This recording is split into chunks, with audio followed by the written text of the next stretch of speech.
Is the traveler's writing so bizarre? I'm probably going to get a lot of flack for this, but it's something I just want to talk about. I'm saying this from the get-go, you don't have to agree with me, but I am not a fan of the traveler as a character. It's a personal opinion, but there are a lot of things that make me think that all of these are personal opinions. You are free to disagree with me. There are a number of problems, but the biggest is that the traveler, to me, feels very inconsistent, and here's why. The traveler is the protagonist. Now, several things to establish with them being the protagonist. There's no one exact definition to Tevad and watching different events unfold in each nation that they visit. They are also the one actively pursuing their twin who went missing at the very beginning of the game. The plot moves forward by following the traveler's journey. Now, the protagonist can be the main character, but they're not always one and the same. The main characters to the story. The examples of a main character in Genshin itself are the Archons, and there can also be multiple main characters, an ensemble, if you will. Each of the Archons are the main characters of their nation's respective Archon quest, but they're not necessarily the protagonist. The Traveler, however, is there as a protagonist. They arrive in a nation and they kick off the events of the Archon quest. I think one of the problems with the Traveler in the early days is that the writers try to make the Traveler, who is the protagonist, also the main character of the Archon quest and the story quests. This is most apparent in Rebellion of the Vision Hunt Decree, but in a way that feels kind of forced. Now, it doesn't feel forced because they were technically forced into it, but it feels forced because I feel like the cast of Inazuma themselves should have played a bigger role as the main characters of the story. But instead, a lot of these characters are just sidelined so the Traveler could have a more important role. They are the ones Ayaka seek to intervene with the Vision Hunt Decree, and they are also the ones made into a captain in the Resistance by Kokomi, which I think isn't really necessary to the story at all. The Traveler doesn't need to be a captain, or even, I think in Inazuma especially, them having a role of an important catalyst or just being there to trigger certain events and kick off the plot in order for it to move forward would have been happening in Inazuma. For example, Kazuha could have been a great main character in Inazuma. He was heavily impacted by the Vision Hunt Decree. He lost his friend and he fled the country because he refused to give up his vision and took his deceased friend's vision with him. Ayaka and Kokomi were also good main character material that it's never fully explored because most of the focus is on the Traveler. Ayaka's screen time in the Archon quest is mostly trying to convince the Traveler in helping with the rebellion, and she wasn't even there for most of it. The Traveler had to go around by themselves. Kokomi is pretty similar. The Traveler spends most of the time in Watatsumi Island doing other stuff with Teppei and members of the Resistance that are NPCs, but not Kokomi herself. I guess what I'm trying to say is that in Inazuma especially, the writers tried to push the Traveler a bit too much into becoming the main character, to the point that they needed to become a captain for some reason and other random stuff, and doing that death to the point that it would drive the Traveler into rage, and hence why they went to the Delusion Factory in the first place. But because of the rushed execution, it just felt very off, and it felt like the Traveler met, bonded, and lost Teppei in the span of 5 minutes. I personally feel like the Mondstadt and Liyue Archon quest weren't as bad. They had their issues, but like both had their respective Archons and ensemble to fill in the roles of the main character, and the Traveler was for the most part just along for the ride, as they should be. But I think it really improved in Sumeru and Fontaine. I personally think the reason why the Sumeru and Fontaine Archon quest, Sumeru the Traveler does kick off the chain of events that started the Archon quest. They are the only person that Nahida is able to communicate with and does play a few important roles, but they are for the most part are just there to witness things and help the main character. The main character of the Sumeru Archon quest is of course an ensemble, now here getting replaced by a false god, but we also have Alhaitham, Cyno, and to some extent Dihya that are also considered to be the main characters, the ensemble. When the Traveler arrives in Sumeru, this does kick off Alhaitham being told to investigate them, but even then Alhaitham already has pre-existing suspicions about the academia without the Traveler being in the picture. Cyno also acted independently like way before the Traveler even set foot in Sumeru. This also happened because Dignari, who I would consider a supporting character in the Sumeru Archon quest, grew extremely suspicious about his master's letter. Dihya, while she didn't get the same amount of focus as Alhaitham and Cyno, is still a pretty important member of the main ensemble. She's the one who's connected to the Eremites. Without her, Alhaitham's plan would have never worked. The Traveler is there and they're important, but they are there to either help or play a role tasked by the main cast. They are a vital part to Alhaitham's plan, but they're not necessarily the main hero. He's one of the heroes. Similar to Sumeru, Fontaine has has a very clear main character, and that is obviously Furina, but it also has a main ensemble that's heavily impacted by the events of the story. There's Neuvillette, Navia, Lyney, and Lynette. All of them have their own plot points that eventually converge into the main plot. What does the Traveler do?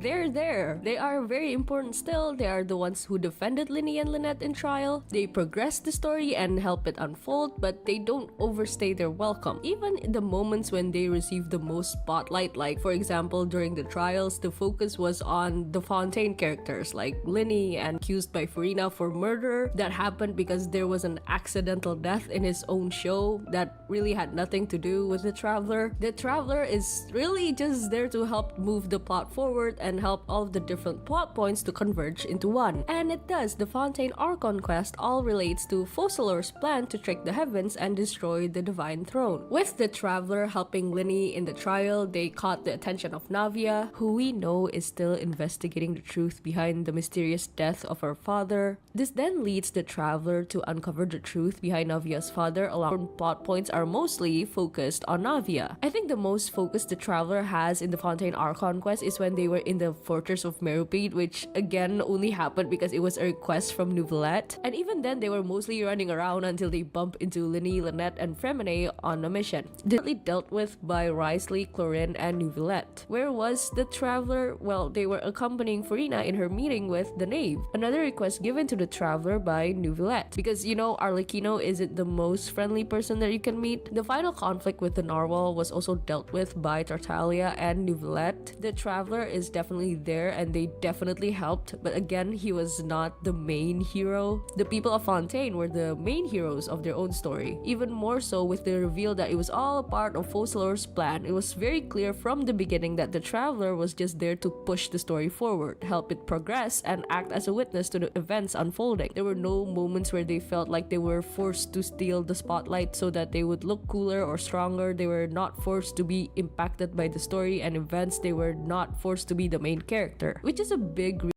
Novo Nescafe Trivoiden Black Roast. Intensivен i kremas vkus. Spojgi tvojte omiljeni sprotivnosti. and Inazuma. Now that we have established that the Traveler can be a good protagonist but not necessarily a good main character, there's another problem that has bugged me for a very long time. Are they supposed to be their own character or are they a self-insert? I think this is one of the biggest inconsistencies with the Traveler. It's like they're stuck in a limbo. Sometimes they have opinions but sometimes they just can't speak in moments where it's only natural that they do. Instead, we're usually forced to listen to Paimon speak over them, which we will get to, don't worry. But that's the thing though, we're all okay with the silent protagonists. They're not always bad. Sometimes they work just fine. For example, Link from Breath of the Wild is probably one of the most well-known silent protagonists and people love him. I love him. And it's not just because he's hot, but at least Link in his most recent incarnations, like in Breath of the Wild games, and even then the games try to explain why Link is so silent. He doesn't like to speak because he doesn't want to burden anyone with the immense weight that he's scared silent protagonist. He was always supposed to be somewhat blank to act as an instrument for the players to experience the world of Zelda. This decision has its drawbacks. It can make Link feel like a cabbage during emotional scenes because he doesn't say anything, but because it's a conscious and consistent, keyword consistent decision made by Miyamoto and the devs, I personally think the players are free to insert their own thoughts and hear their own voice as Link, which is the whole point of his character, so it doesn't cause as much problems as it does for the Traveler. It also gives the players a feeling like they're contributing to society and saving the princess. There's nothing wrong with that, so it's okay to have a silent and self-insert protagonist as long as it's done consistently. I have seen some people on the internet defend the Traveler by saying that they're not really a self-insert, that they have a clear goal and a set personality from the get-go. It's not the writer's fault that the players view the Traveler as a self-insert when they were never supposed to be one. They're mostly silent because they don't know the language of Teyvat very well. Also, still two different people with different personalities. And I'm not fully convinced by this. I think for the most part, it's true that the Traveler has opinions just fine. They have voice lines just like any other character. The Aranyaka Journal is written from their point of view. So they, for the most part, actually do have time for the Traveler to be a silent protagonist with a clear backstory and goal and motivation. Silent protagonists have been around in video games for a really long time and they can work. But we have to accept that the drawback of this, as mentioned, is that they will not have an interesting personality. They cannot have any personality personality, or at least they need to have a very minimal to what I would call a clash between character motivation and player interaction. To me personally, the Traveler sometimes is the silent protagonist, others that don't necessarily align with the players, meaning they're not a complete blank slate, and this is where it gets tricky. If the writers can't decide on what kind of protagonist is through the Traveler anymore. One of the best examples that I can think of is the way the Traveler treats the Fatui throughout the story so far. Like, yes, they're the antagonists and the main villains in a lot of the quests, but hey, I'm a player and I don't always feel like the Fatui is the comic book villain that the Traveler and Paimon sometimes make them out to be. They can be quite not the antagonists either because they haven't really gone against the protagonist. They're not out for blood or to cause any mayhem either. They're simply doing their job, and they are prominent members of the House of the Hearth, part of the Fatui. And the way the Traveler acted towards them can be quite jarring to a lot of players. This caused quite the debate back in the day. In my opinion, the Traveler did their best to defend Lyney in a murder trial, and he omitted very crucial information about himself which did not help the situation at all. If you're a bit hazy on the details, when the Traveler tried to exonerate Lyney from accusations of a murder that occurred in his own show, there was a vital piece of information about the sound of a vase breaking during the show,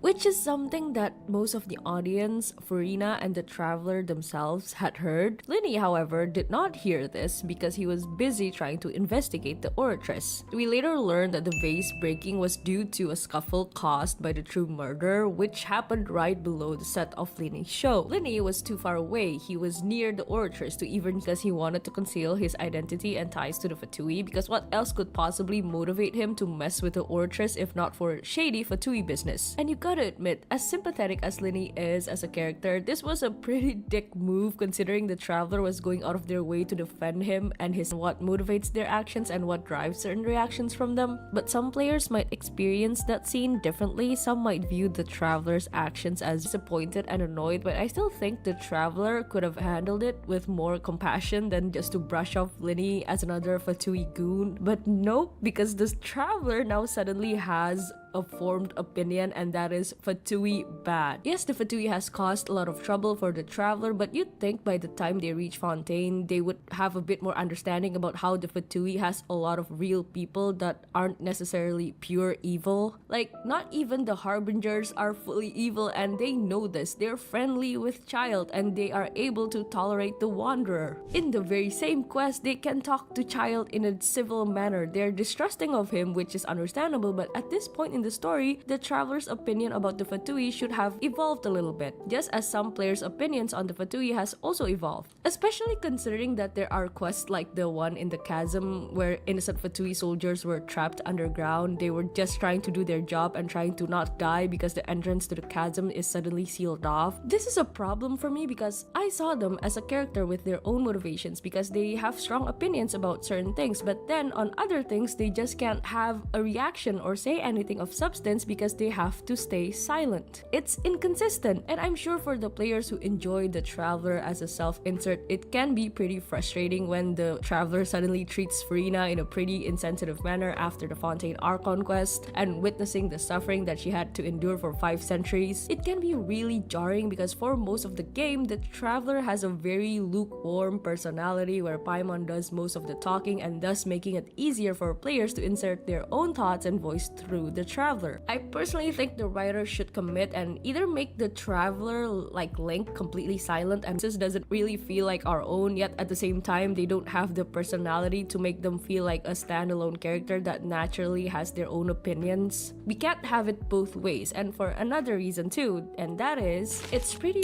hard to make an interesting self-insert character. To have a vessel that players can use to self-insert in a video game, if that is indeed the goal, then we will need a character with a lukewarm personality so that they will feel relatable and at least likable. A lukewarm personality doesn't exactly translate into a memorable and compelling character, which if the writers are trying to make the Traveler into a standalone character at the same time, it will inevitably fall flat. I'm gonna use this Reddit post that I found and use Sherlock Holmes to explain. Don't worry using this example. So most of you might know Sherlock Holmes is a very famous detective from a book series called Sherlock Holmes. He's also pretty well known to be kind of an asshole. He's smart, smart but also very arrogant. He's the protagonist and the main character of the story, but he's far from being likable, which is why there's a second main character that's used as more or less the vessel for the audience. His sidekick, Dr. Watson. Watson is nice. He tries to do the right thing. He functions both as a vessel and as a buffer for Sherlock Holmes' strong yet interesting personality. Most video games don't have a Watson, or they just make one hell of a main character with fully fleshed out character arcs that may not be 100%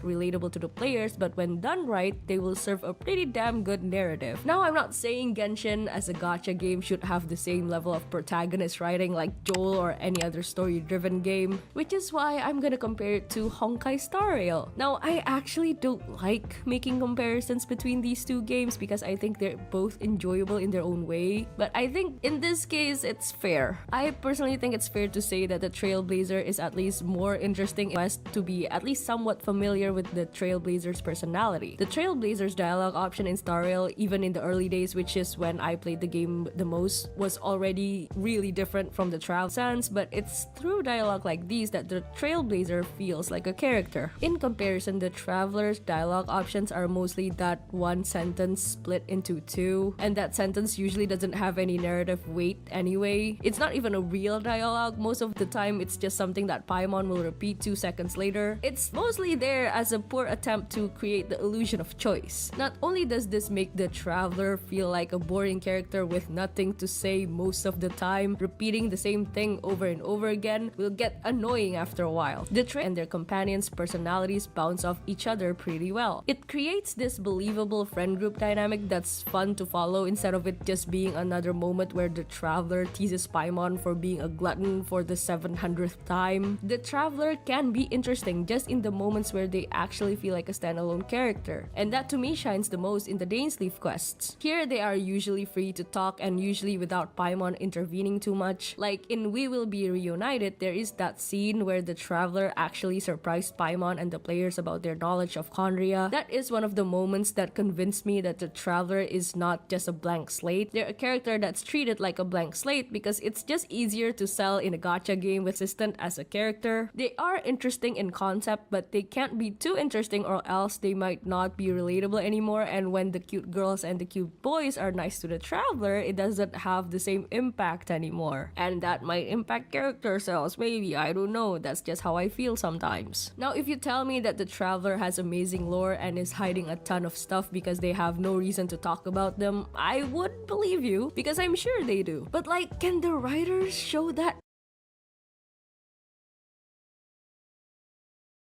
where he's the protagonist of the quests? It's very hard to be interested in a character's hidden lore if most of the player base will forget about said lore even existing because it's never shown or even mentioned in the game itself, or at least during the main quest. This is a big problem for a lot of the characters in Genshin. Like, a lot of these characters have really interesting backstories that's hidden behind a wall of text, and that side of the character is barely shown on screen. And I know, like, we can just not be illiterate and read, but this, at the end of the day, is a video game. You can't tell me that reading a wall of text is acceptable when the medium that Genshin is on can actually show you these events and conversations happening on screen during quests. Yes, I know they can't do all that for all of the characters. Like, I don't expect them to do this for Dori, but this is the protagonist we're talking about, so I think expecting a little special treatment for them is justified. The Paimon problem. Now, this topic actually deserves into this limbo. Paimon exists as a crutch to the Traveler. She has to repeat everything that's said to the Traveler and will talk in the place of the Traveler too. It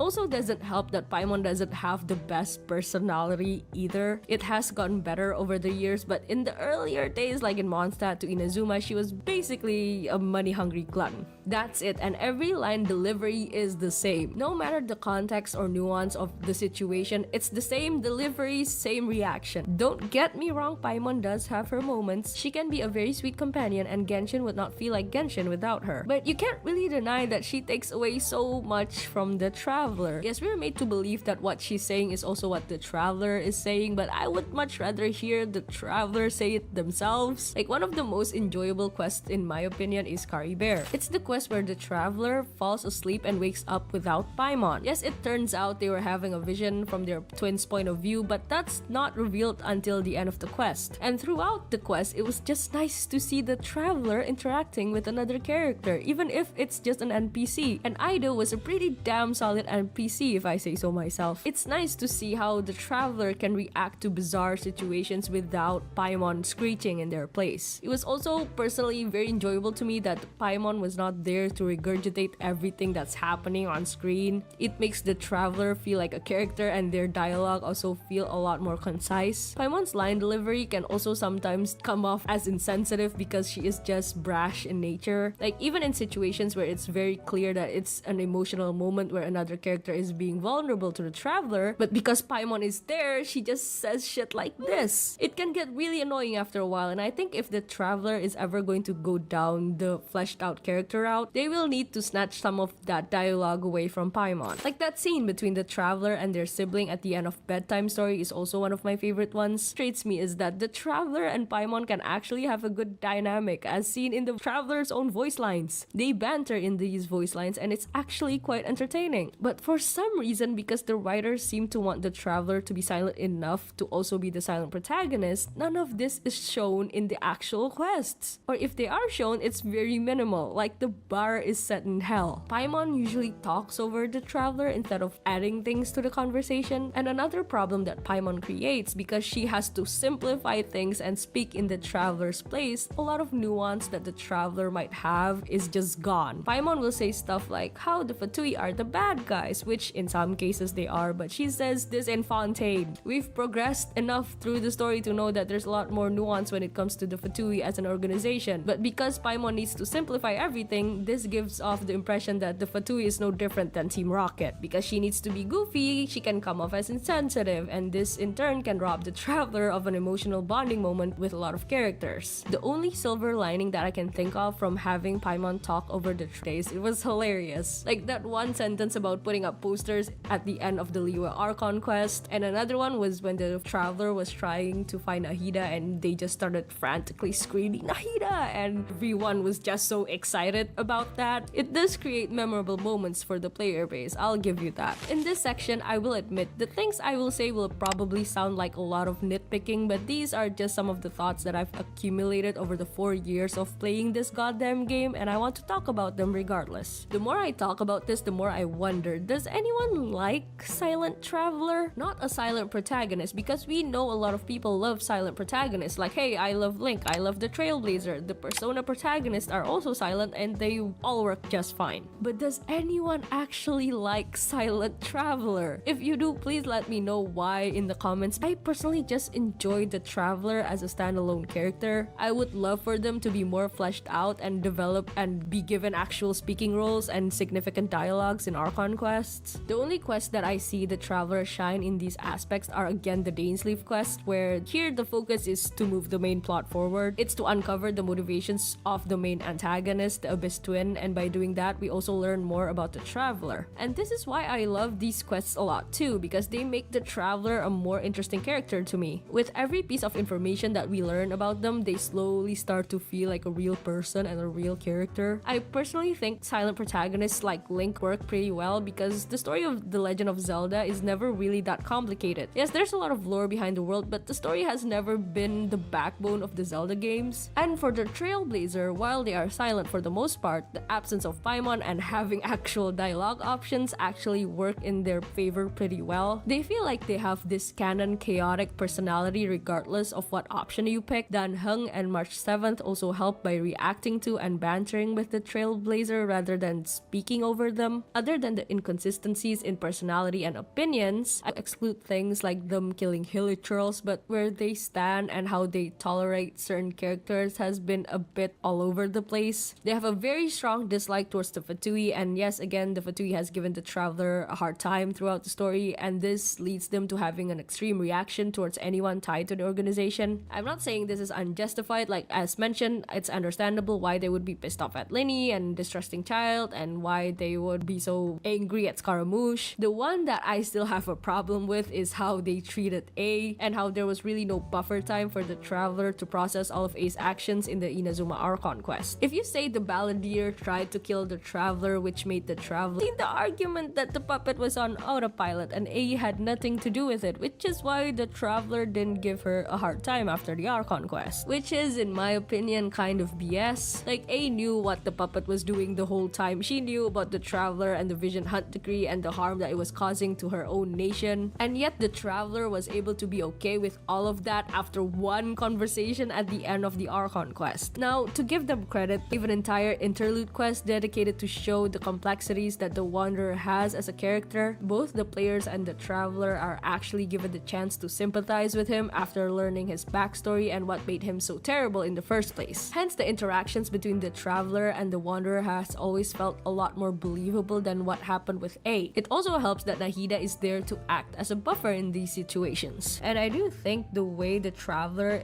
is reacting to complex characters and complex situations is handled a lot better in recent days. Another thing that's never really made clear about the Traveler is how strong are they actually. I think the most common belief about the Traveler is that they are very strong. Like at the beginning of the game, before they ran into the unknown god and stuff, like they had their full power, they were super strong, but then it was sealed off. So I'm not gonna talk about that. I'm gonna talk about the Traveler post unknown god, and I'm not gonna debate how strong they actually are in theory. I'm mostly mentioning this because since it's never established how strong they are post unknown god, it can cause a bit of confusion. The Traveler can sometimes pull shit like this and then it's never explained where that came from. I think setting a bit of expectations for the players on what the actual power scaling is would make the Traveler's powers. It would have been interesting if they had shown the Traveler slowly regaining said power, like showing how their power is slowly coming back, or master new abilities that are completely different from their original power while in Teyvat. Something, I don't know. Like Link was stripped of his power at the beginning of Breath of the Wild, and throughout the story, as he explored more of Hyrule, he starts to regain his power back. I guess for the Traveler, them getting access to new elements should have the same weight as unlocking a new set of power, but so little importance is put on it, and because most of the time the new abilities that they gained is also not very good gameplay wise, it's usually just forgotten. It goes pretty much that statue, glow a different color, and that's it. That aside, I actually like the Traveler is not unbeatable. I also talked to my best friend about this, and he said he also really likes how the Traveler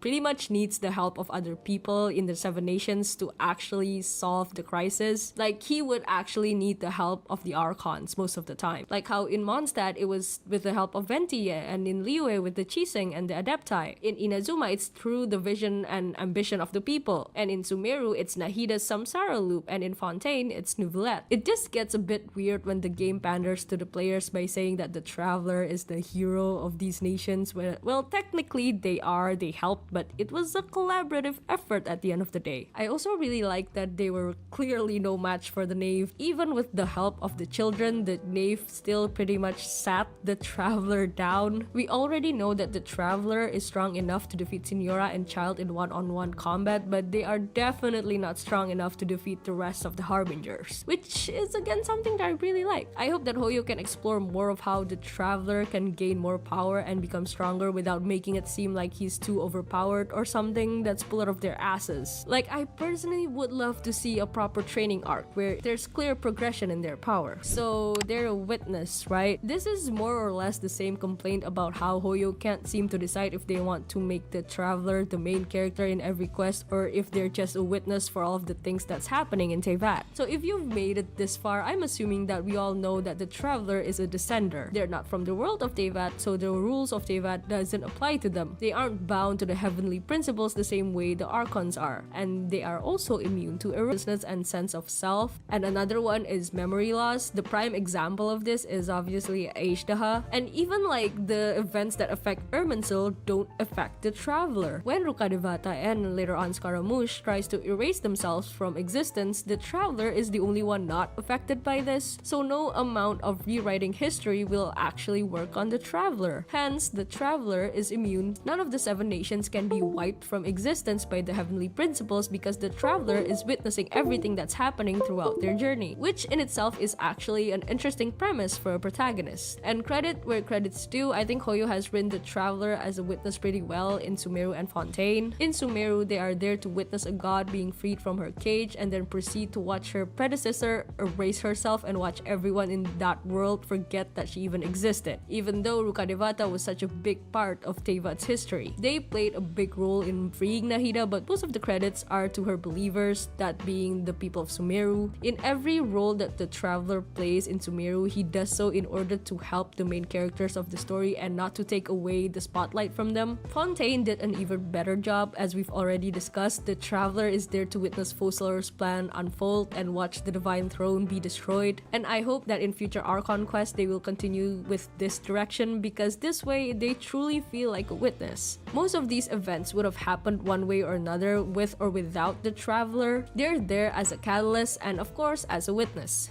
I think this works because the Sumeru and Fontaine Archon quest plots were designed around their respective casts. Like in Sumeru, during the final fight against Scaramouche, the Traveler also plays a very important role by being the person that was actually fighting the robot and helping Nahida. It gives the Traveler a lot of cool and important moments that he deserves as a protagonist, but there's also still a lot of room for the other characters, both main and supporting, to shine on their own. And when they do, the Traveler gets to act as a witness to these moments. With all of my nitpicking and complaints about how the Traveler should only be a protagonist that acts like a witness, what then is the optimal solution? I think the Traveler can actually be the main character in the Dainsleif quests. I've recently made themselves focus on the Traveler, the Abyss Twin, Dainsleif, and Khaenri'ah, and pretty much nothing else. The main mystery and the plot actually adds a lot to the Traveler as a character by revealing bits and pieces about their past. It's also in these quests that the absence of Paimon often feels a lot more natural. I personally think that the Traveler feels most like their own character and a main character in Caribert because 1, the story's plot actually revolves around them and their ability for them. 3, they're allowed to carry concise conversations with other characters that actually builds interesting relationship dynamics. And 4, it's just overall an interesting experience to witness on screen. Hoyo doesn't have to apply this kind of approach for the Traveler for every single quest. I think the Traveler works just fine as a witness in the Archon quest, world quest, and event quest, and character quests. The Archon quests are about the Archons and their relationship with the people of their respective nations. It's not supposed to have the Traveler as the main character. They're there to observe and record the events that transpire in their memories, because as we've discussed, history can quite literally be rewritten in the world of Teyvat. The world quests are there to add even more layers into the world of Teyvat, things that might not necessarily fit into the Archon quest. Like for example, the Aranara and the Sakura cleansing quest are really engaging quest lines that would not fit into the Archon quest at all because it had nothing to do with the Archons. But having the Traveler witness these events is also just as sexually kind of work. Since it is a world quest, the Traveler will have to interact with the environment more than anything, so being a silent protagonist is really not much of a problem. Paimon still talks over them in the world quest, but I think because it's not voiced and there's less expectation for the Traveler to actually have a conversation or react to the characters the same way that they do in the Archon quests, it's slightly more tolerable and enjoyable. Would I still prefer the Traveler to actually do the talking?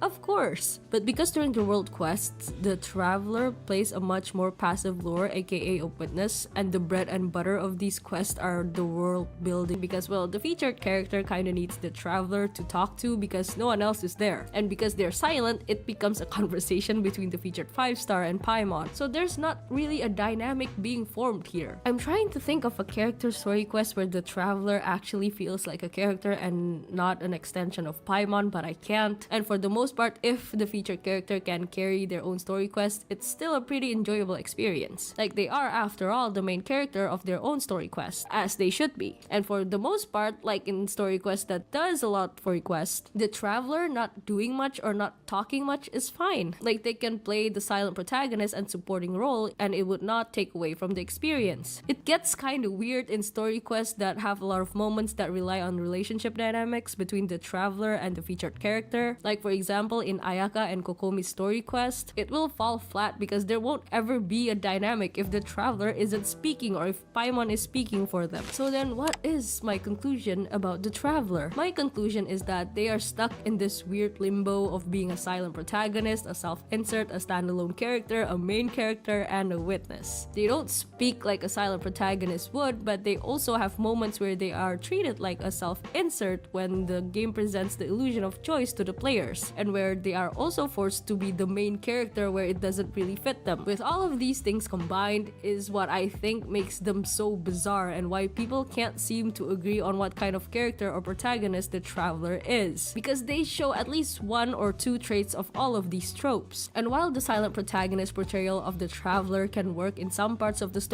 other times it falls flat. The same can obviously be unrelatable, but yeah, I personally think if Hoyo can utilize these different sides of the Traveler and play into where each trope can actually add to the story that plays out in these quests, like they can be silent in stories that are more focused on the lore, like in the world quests, and just talk and show off their existing personality more if the story demands them during Archon quests, it would feel like the Traveler is a more cohesive character. I think that's all I have to say about the Traveler. I obviously don't hate the character, nor am I the most invested in them personally, but considering they are the protagonist, I hope Hoyo can continue to improve on them to make their presence more engaging for the players. If you made it this far and seeing I've already wasted I don't know how many minutes of your life, then consider subscribing. If not, that's also fine. Thank you for watching anyways. That's it for now, and I'll see you in the next one. Bye!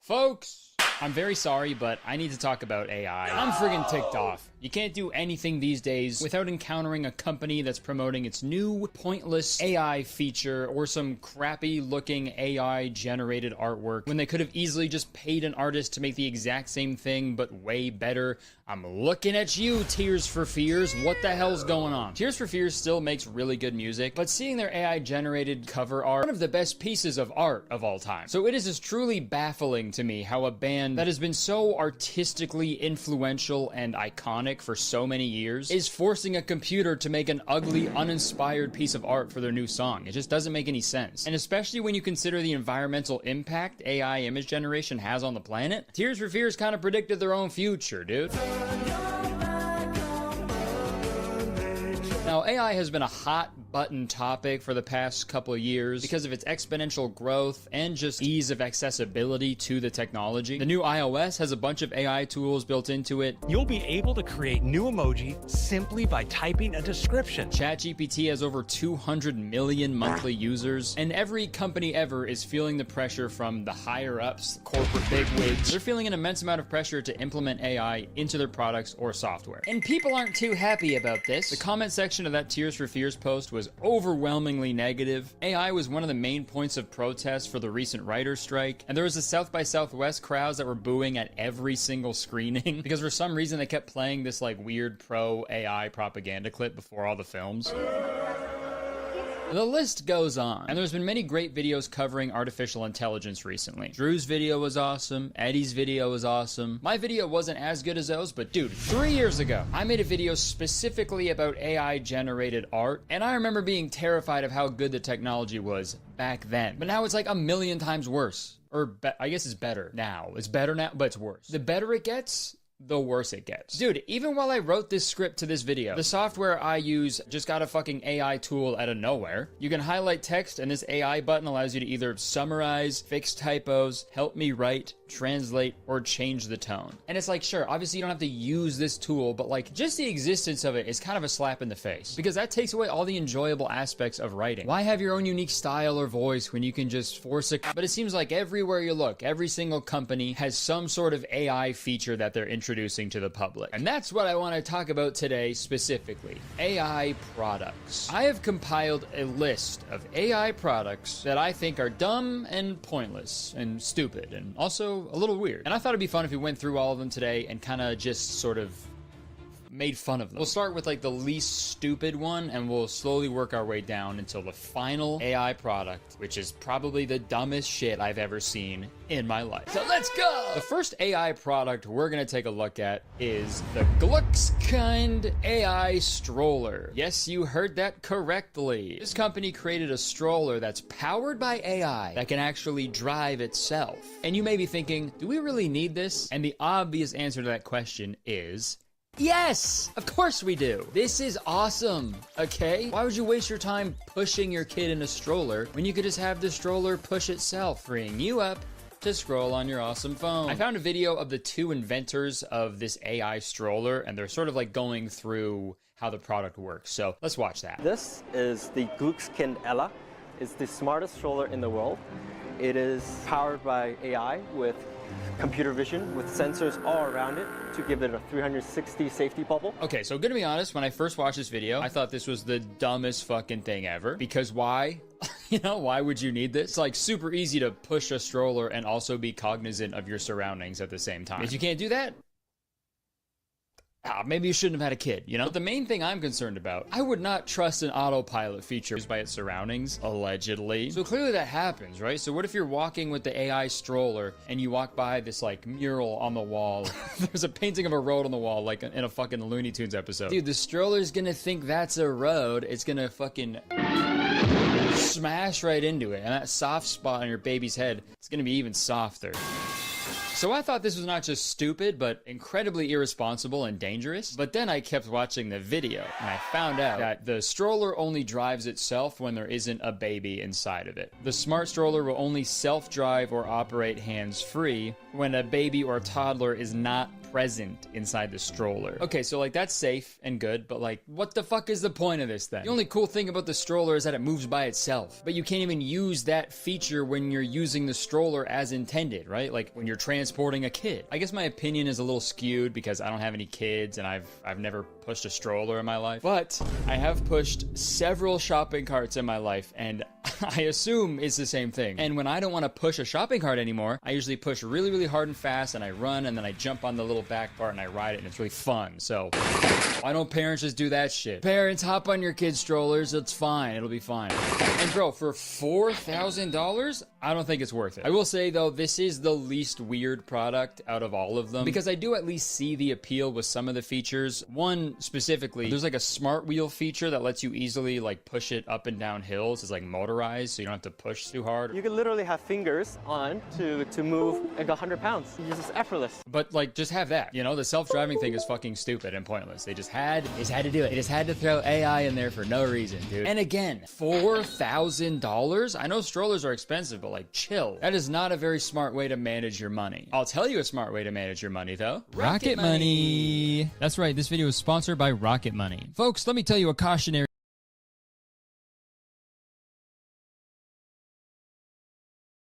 to me. All right, next up on our weird, pointless AI products list is the Swarovski Optic AX Vizio binoculars. It's a fucking mouthful. So these are binoculars with AI built directly into them, specifically for bird. An AI will analyze the bird and tell you which bird you're looking at in real time. The future is now! And I mean, I guess this is impressive technology, right? But like, doesn't this take away all the fun of bird watching, right? That's like a part of it, right? I've never bird watched because I've like had intercourse before, but I assumed like the fun part of bird watching is like learning the different types of birds so you can like see one and be like, oh, that's a double-breasted cum swallow, right? Right? Like, to me, I feel like using these binoculars, that's cheating. Using these binoculars is like going on Jeopardy, but like you're allowed to use your phone. Yeah, I'll do TV characters for $800. All right. Erin Hannon took over as receptionist after this character briefly joined the Michael Scott Paper Company. Oh.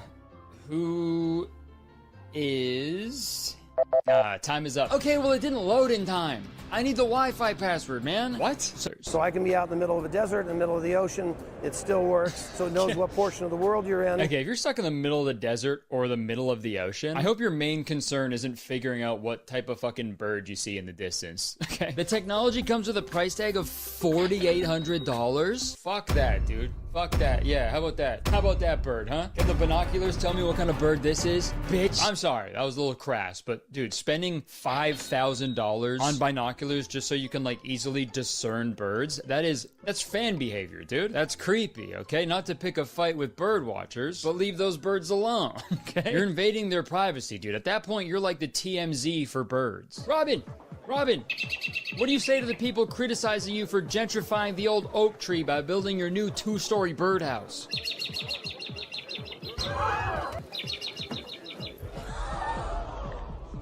I I don't know if you're allowed to say that. Is planning to improve its current mammal identification mode. Wow. And mammal detection is pretty interesting. I think if they pointed those binoculars at me, it would say, go. Also, do you think it would work with, like, furries? Like, if you point those binoculars at a furry, would it just say wolf, or would it give you, like, the Twitter handle of that furry, right? So I can be out in the middle of a desert, in the middle of the ocean, it still works. All right, moving on. The next item on my stupid, pointless AI products list is the Brisket AI-powered grill. Yeah, this is fucking a grill with a built-in AI chatbot that you can talk. Check out the commercial. What if your grill was smart? And we don't just mean it connects to Wi-Fi. What if your grill could think? What if your grill could think? Ah, sweet. Man-made horrors beyond my comprehension. How was that Peter Griffin impression? Sound off in the comments. Vera is a generative cooking AI that lets you ask anything, say anything, and cook anything. Just tell Vera what you want. Hey, Vera, I want to grill up some chicken wings. What do you think it would say if you're like, Vera, how do I cook a person? Then you can go about your day. Vera constantly monitors the cooking process, so relax. Your food will be delicious and ready when you need it. The age of AI-powered grilling is here. Fucking Flintstones ass dinner, dude. The hell's that shit? Fuck, again, cool technology, I guess, but like, who is this for? This seems to be a common theme with all these products, but like, these AI features, they're taking away like all the fun parts of all of these products. The best part of barbecuing is like the process, right? You put a bunch of shit on the grill and you stare at it for hours and you flip it over like 1,000,000 times, and then dudes walk over to you and they stand there for way too long and they go, oh, it looks pretty good, and then you go, yeah. Dude, that's the best shit ever, and with this fucking smart grill, you get none of that. Think of what's at stake. I also really hate how... Also, I have something to say. I really hate it how AI is making it so we don't have... If all of our shit has computers inside of them that does it for us, right? I fucking love cooking. It's one of my favorite things to do with my wife. And the best parts of cooking to me is like the trial and error aspect. The tactility, the creativity. And you get none of that with shit like this. And the thing is, like, you're not getting better at grilling if you use this AI grill all the time. Sure, maybe you'd memorize some of the recipes, but like, picture this. What if you went on like a boys trip or something? You're on a boys trip to like a cottage, and then all they had at this cottage was an old barbecue, and then all your boys are like, yo, cook up those barbecue ribs we had at your place the other week. Dude, you're screwed. You're fucking screwed. You have to go over to the grill, tail between your legs, and be like, can you hear me? But hey, who knows? Maybe this product is good for people who have never cooked before and also have $700 to just throw at some bullshit. And again, sure, if you have like mobility issues or something, right? Maybe this is good because you don't have to stand around and like watch the grill the entire time. But I don't know. I don't know who this is for, okay? Actually, you know what? No, never mind. I do know who this is for. There's one ideal customer. There's one person who would absolutely fucking cream their pants about this. There is one individual who would go absolutely crazy for an insanely high-tech grill utilizing AI that can also smoke meats. And that is Mark Zuckerberg. Smoking meat, smoking these meats. Okay, we're gonna move on, and now we're gonna start getting a little bit more weird. This next stupid AI product I found is called BeMind, the world's first AI-powered mirror. And at first, you know, you may think this is a little crazy, but after watching the video talking about the mirror, you'll know it's crazy. So the smart mirror that we invented is supposed to be in the people's bathroom, where we are taking care of yourself every day, but we never realize that it's a very important moment that we can take a little bit of time. That's why we want to put all this technology in your bathroom mirror so you can take care of yourself through all the routine that you do every day. Okay, so she didn't really do a good job of explaining what exactly this mirror does, but according to their website, daily health tech pioneer Barracuda today unveiled BeMind, the world's first AI-powered smart mirror for mental wellness. BeMind provides personalized recommendations and experiences based on a user's mental state, as part of a seamless touchless experience with gesture recognition, voice command, and intent detection. English, please. So this mirror can like analyze you as well as your mental state and then recommend things that you can do that will make you feel better somehow. Maybe like a guided meditation or a like calming video or something. This whole mirror is pretty much based around prioritizing your mental health and utilizing technology to make you feel better. And that's all well and good, but literally the very next part of the video shows the mirror giving a person a rating on their skin's redness, eye bags, oiliness, and dark spots. How the fuck does that help your mental health? I feel like that would do the opposite, man. I know I have eye bags when I look at myself in the mirror. I don't need a fucking computer to tell me that shit also. That would genuinely push me over the fucking line. I'd have a smashed mirror every morning. Like, why on earth would you want a mirror that's fucking mean to you every day? Morning mirror. Scanning face. Holy fuck! What the hell? God, you look like shit this morning. God damn it, dude. Okay, I had a bad sleep last night. Okay, well, I'm gonna have a bad sleep tonight after seeing your face. I'm gonna have fucking night terrors. You don't even sleep. Listen, aren't you supposed to like suggest a routine that's gonna help me? Yes, sorry. I'll suggest a routine. Checkup from a medical professional. Dude, you look sickly. Dude, don't cry. Your face is gonna get all in the video. And you're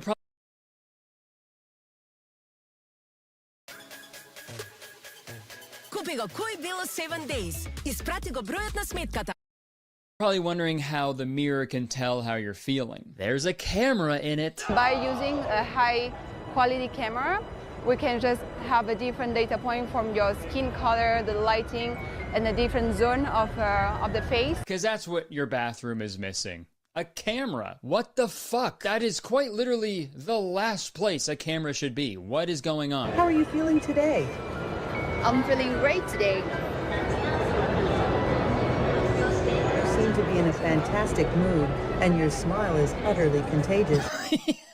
Your smile is utterly contagious. And also, look, I'm all for positive affirmations and shit, like, whatever, hell. But I fear using this mirror would have the opposite effect on me. You know, it would make me feel so much worse. Your smile is utterly contagious. Thanks, mirror. So for the children and also entertainment for the entire family, you know. Okay, so yeah, this is basically just a mirror with like a built-in screen. And those have existed for years in hotel rooms. But again, dude, every fucking company has to insert AI into their shit for no reason whatsoever. But then also we thought about a step further because we can use AI in our mirror.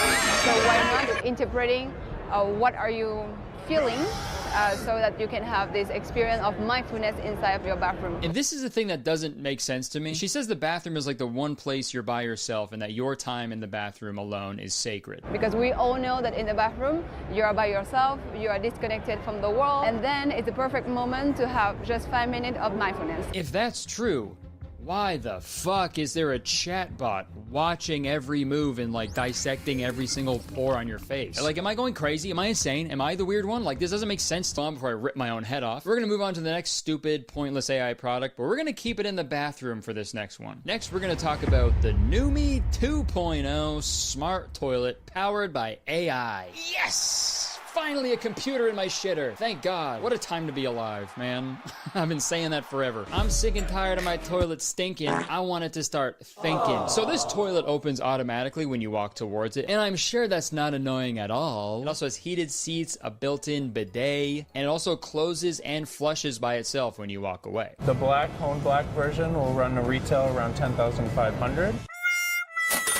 Yeah, my reaction exactly, dude. Literally, like quite literally flushing your money down the toilet. If you're the type of person to spend 10 grand on a toilet, I do not want to know what comes out of your ass. That toilet is for real shitters only. Okay? When I see stuff like this, it's like, not everything needs a computer in it. Especially not a toilet. Dude, if my toilet breaks down, I'm gonna call a plumber, not an IT guy. Call me crazy, I don't think toilets should run on Windows. If they did, they wouldn't have a start button, they would have a sharp button. Yeah, I don't know. I just think the smart toilet industry is something we should stop funding ASAP. Because what else could you add to this down the line? I can't imagine this getting any more advanced. It shouldn't. Like, are they gonna do like a Face ID type thing, but you gotta fucking show hole, right? Is it a touch ID? You're gonna do Gooch ID, huh? Or what? They're gonna make a toilet that scans your shit and gives you recommendations on how to be like more regular? Just kidding, they're already making that. Smart Toilet uses artificial intelligence to monitor bowel health. An artificial intelligence tool being developed by Duke Science. Come on.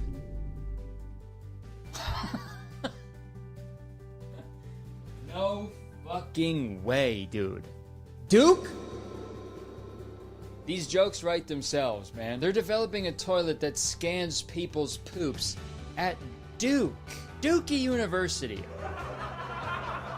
I'm gonna start crying. That's so funny. I don't know. I guess I see the appeal of being able to like quickly scan your dookie for like red flags. Especially if you're eating a lot of red flags, that's probably not good for you. But I don't know, it's just weird, man. And when the singularity occurs and robots gain consciousness, I'm just gonna feel bad for the toilet robot, okay? What a shit life he's gonna live. Literally. All day, just getting piss and shit into their mouth. Really putting the PU in GPU. But folks, you can't piss into an AI toilet unless you first consume an AI drink, which brings us to our next stupid, pointless AI product. Hell Energy Drink. The very first energy drink created entirely by AI. Pretty cool, right? Yes! No. According to the Hell website, the world's first energy drink entirely powered by AI has been developed by Hell Energy. Design, recipe, tasting, and meticulous taste evaluation, predictive intelligence, security measures, marketing elements, every aspect has been expertly crafted by crafting your beverages for you. And the article on their own website goes on to say, the AI created 3 flavor variations for fine-tuning and digitized them using the technology of a New York-based company. So vague. After tasting, yes, tasting, not testing, all 3 drinks and analyzing extensive data and statistics, the AI utilized predictive intelligence to select the winning flavor. Thus, the truly unique and refreshing Tutti Frutti and Berry Blast flavor was born. Yeah, for sure, because a Tutti Frutti berry blend has never been created before. Groundbreaking stuff. Go ahead and try to find a berry-flavored beverage at a gas station. Oh, wait. Oh, what's that? You found one before I finished talking? Okay, got it. Also, what the fuck do you mean the AI tasted it? Yes, tasting, not testing. What does this computer look like if it can taste stuff? I'm just picturing like a regular desktop computer with like a big fucking tongue on it or something. No, they made the freaky computer. Computer's too freaky. Or maybe they just poured the energy drink on like a regular computer and they were like, the computer liked this flavor so much it exploded with excitement. And I was also gonna make a comment about how ugly the branding is and how ugly the can looks because it was made by AI, but then I thought about it, and literally every energy drink can is like the ugliest thing on the planet, so it's not really a fair criticism. And I tried to find a can of this like for this video, but I really could not find one. It's mostly over in like the UK and stuff. And I also don't want to financially support bullshit like this, but I did find a video of a British guy reviewing it. This is their new AI version. Product on your hands when even a British dude doesn't like the taste of it? Oh, whoa. Yeah, mate, I'll eat blood pudding and haggis and jellied eels, but this AI drink is bollocks. Sorry, British people, that was in bad taste.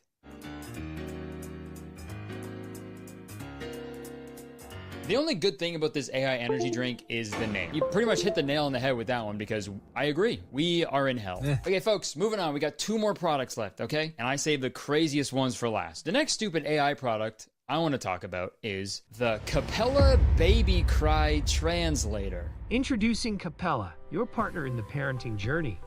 Let's get started. First, download the Capella app to a secondary phone by your baby and let Capella monitor their sounds. Our advanced AI interprets your baby's needs. Dude, I love how they couldn't even be bothered to hire like a real person to do the voiceover for this commercial. They had to get an AI text-to-speech software that can't even pronounce AI correctly. AI. Sounds like fucking Austin Butler, dude. AI. Literally, that sounds like someone was recording that while they were sitting on an AI toilet, dude. AI. Translating cries into actionable insights, helping you respond quickly and effectively. Yeah, very quick and effective. Oh my god, my baby's choking.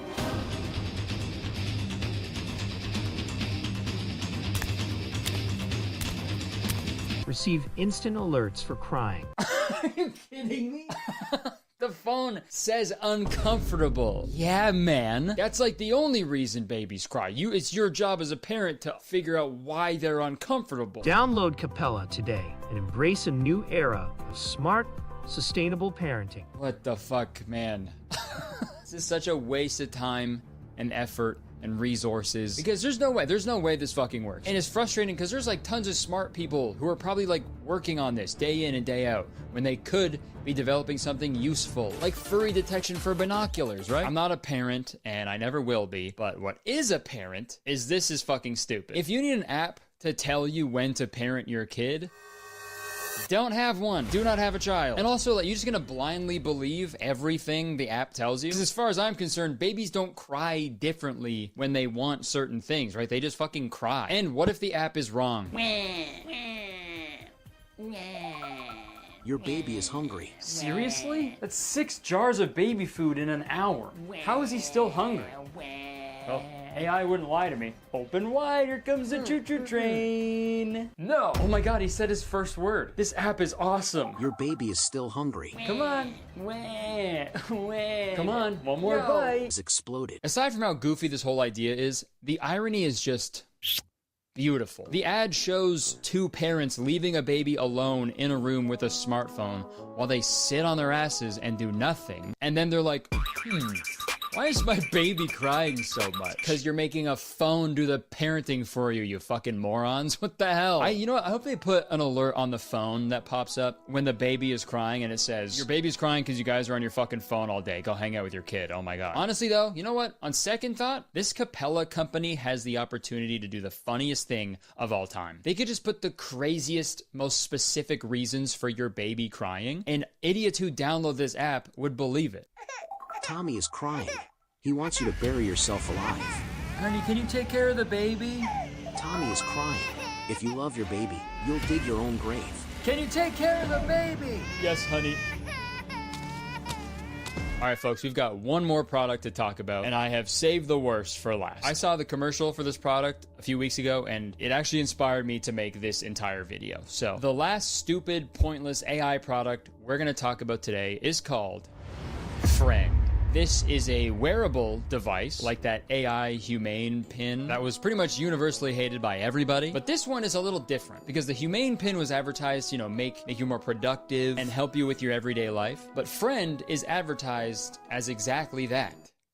A friend that you wear around your neck all day, and it listens to everything you say and it watches everything you do. You know, like a friend does. Apparently the creators of this product raised $2.5 million and spent $1.8 million of that funding to secure the friend.com domain. So at least we know they're making like smart business decisions over there. And how it works.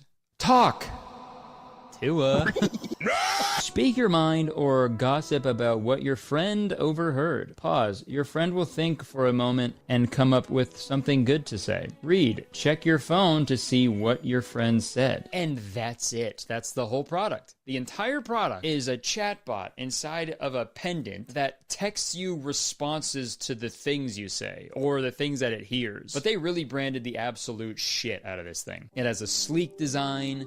They use clean and simple font, and if you squint at the website, it looks like you're about to buy an AirTag. And when it comes to branding and aesthetics, holy smokes, they cranked it up to 11 for their reveal trailer.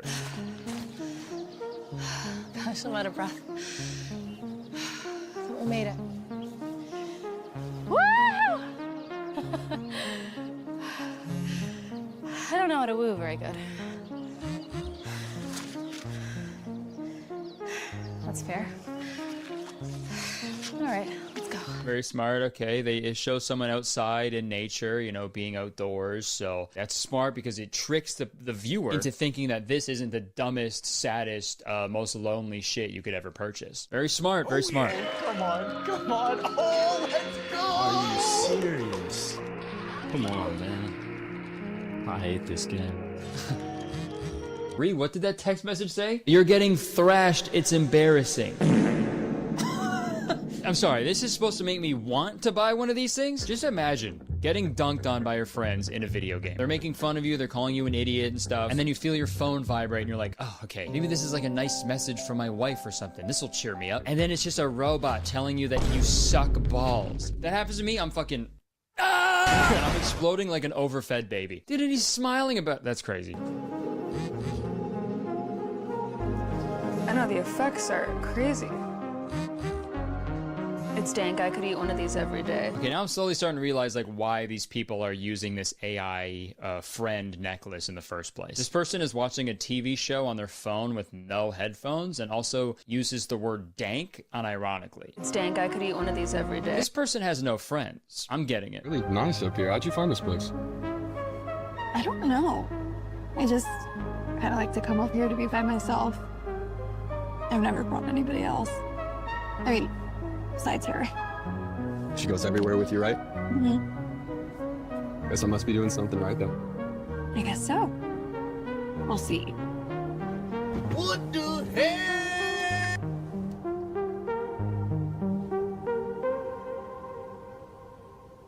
I'm so confused. How is this commercial supposed to sell any of these? This was like a Black Mirror episode, dude. And like in the commercial, every interaction with it is like weird and uncomfortable, and the only person who doesn't have one is like immediately weirded out by it. And I'm confused how the product actually works. It shows the people press a button on their friend to activate it so they can talk to it, but also sometimes the AI friend just sends them texts unprompted. So like, what is this thing? What the fuck? You have to press the button to talk to.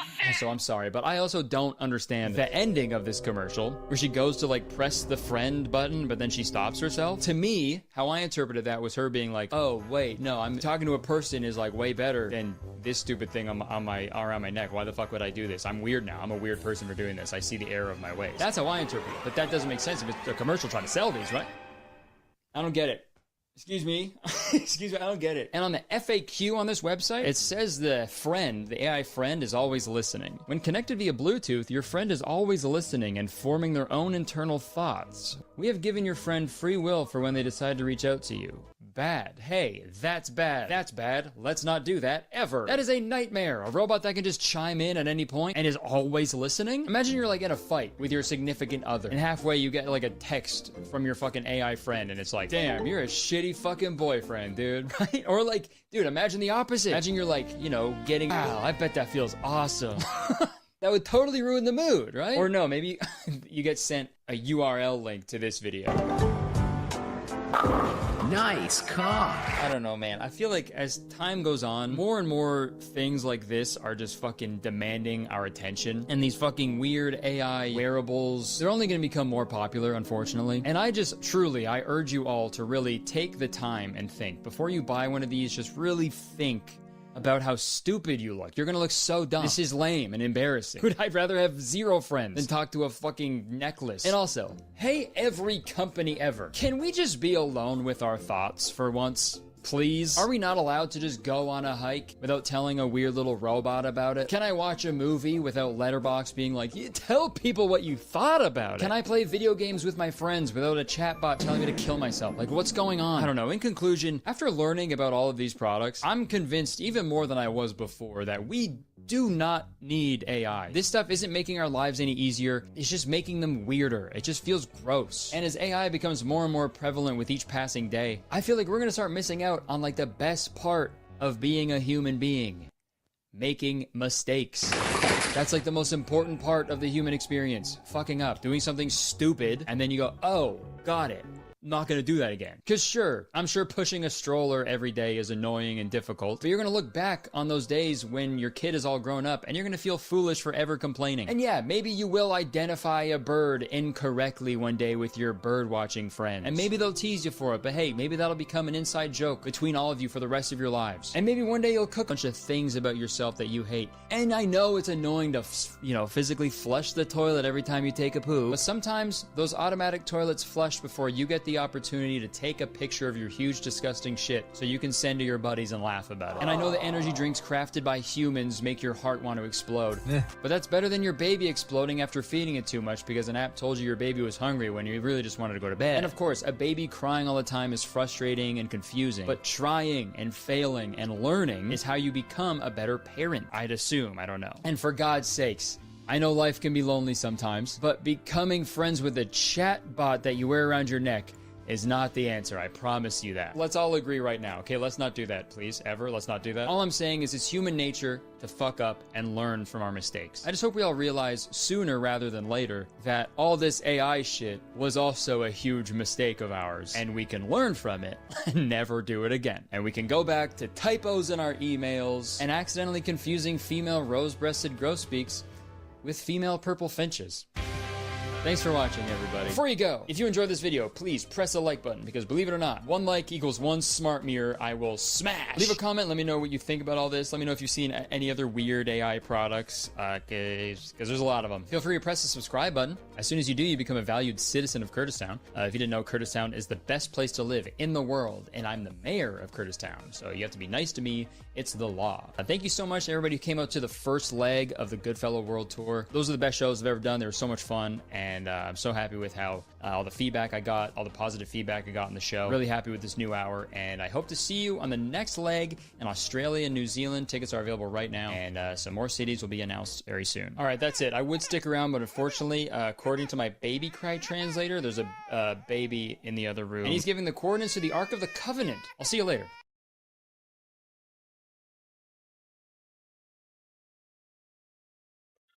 Morning, everybody. David Shapiro here with a video. So, my video about AGI was super popular.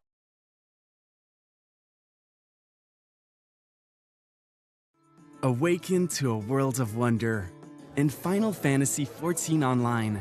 Images of this cartoon steak have been floating around the internet since the 2010s, and with his uncanny, realistic human eyes and wide toothy grin, he's become the subject of several popular memes over the last few years. And you can probably see why the image is hilarious because of how terrifying it looks, and the fact that it's totally random and out of context adds to that hilarity. So people began to wonder, well, what exactly is the context? Who modeled this 3D steak with human features, and for what possible purpose? For fun? For an advertisement? For a game or app? When internet users began digging, they quickly found that this image, which had been unofficially dubbed Meaty Michael, was lost media. Thus began a hunt for the true origin of the lost media known as Charlie the Steak. Before we get into the mystery of Charlie the Steak, let's hear a quick word from the sponsor of today's video, Smalls. You know what my motto is? Happy cat, happy life. You know, yeah, I say that all the time. That's why you've got to try Smalls. Now, if you're feeding your cat kibble every day, you may want to think again. Smalls cat food is protein-packed recipes made with preservative-free ingredients that you'd find in your fridge, and it's delivered straight to your door. Cats love Smalls. 35 at checkout for a total of 35% off your first order plus free shipping. A huge thank you to Smalls for sponsoring this video, and now let's get back into the lost media mystery of Charlie the Steak.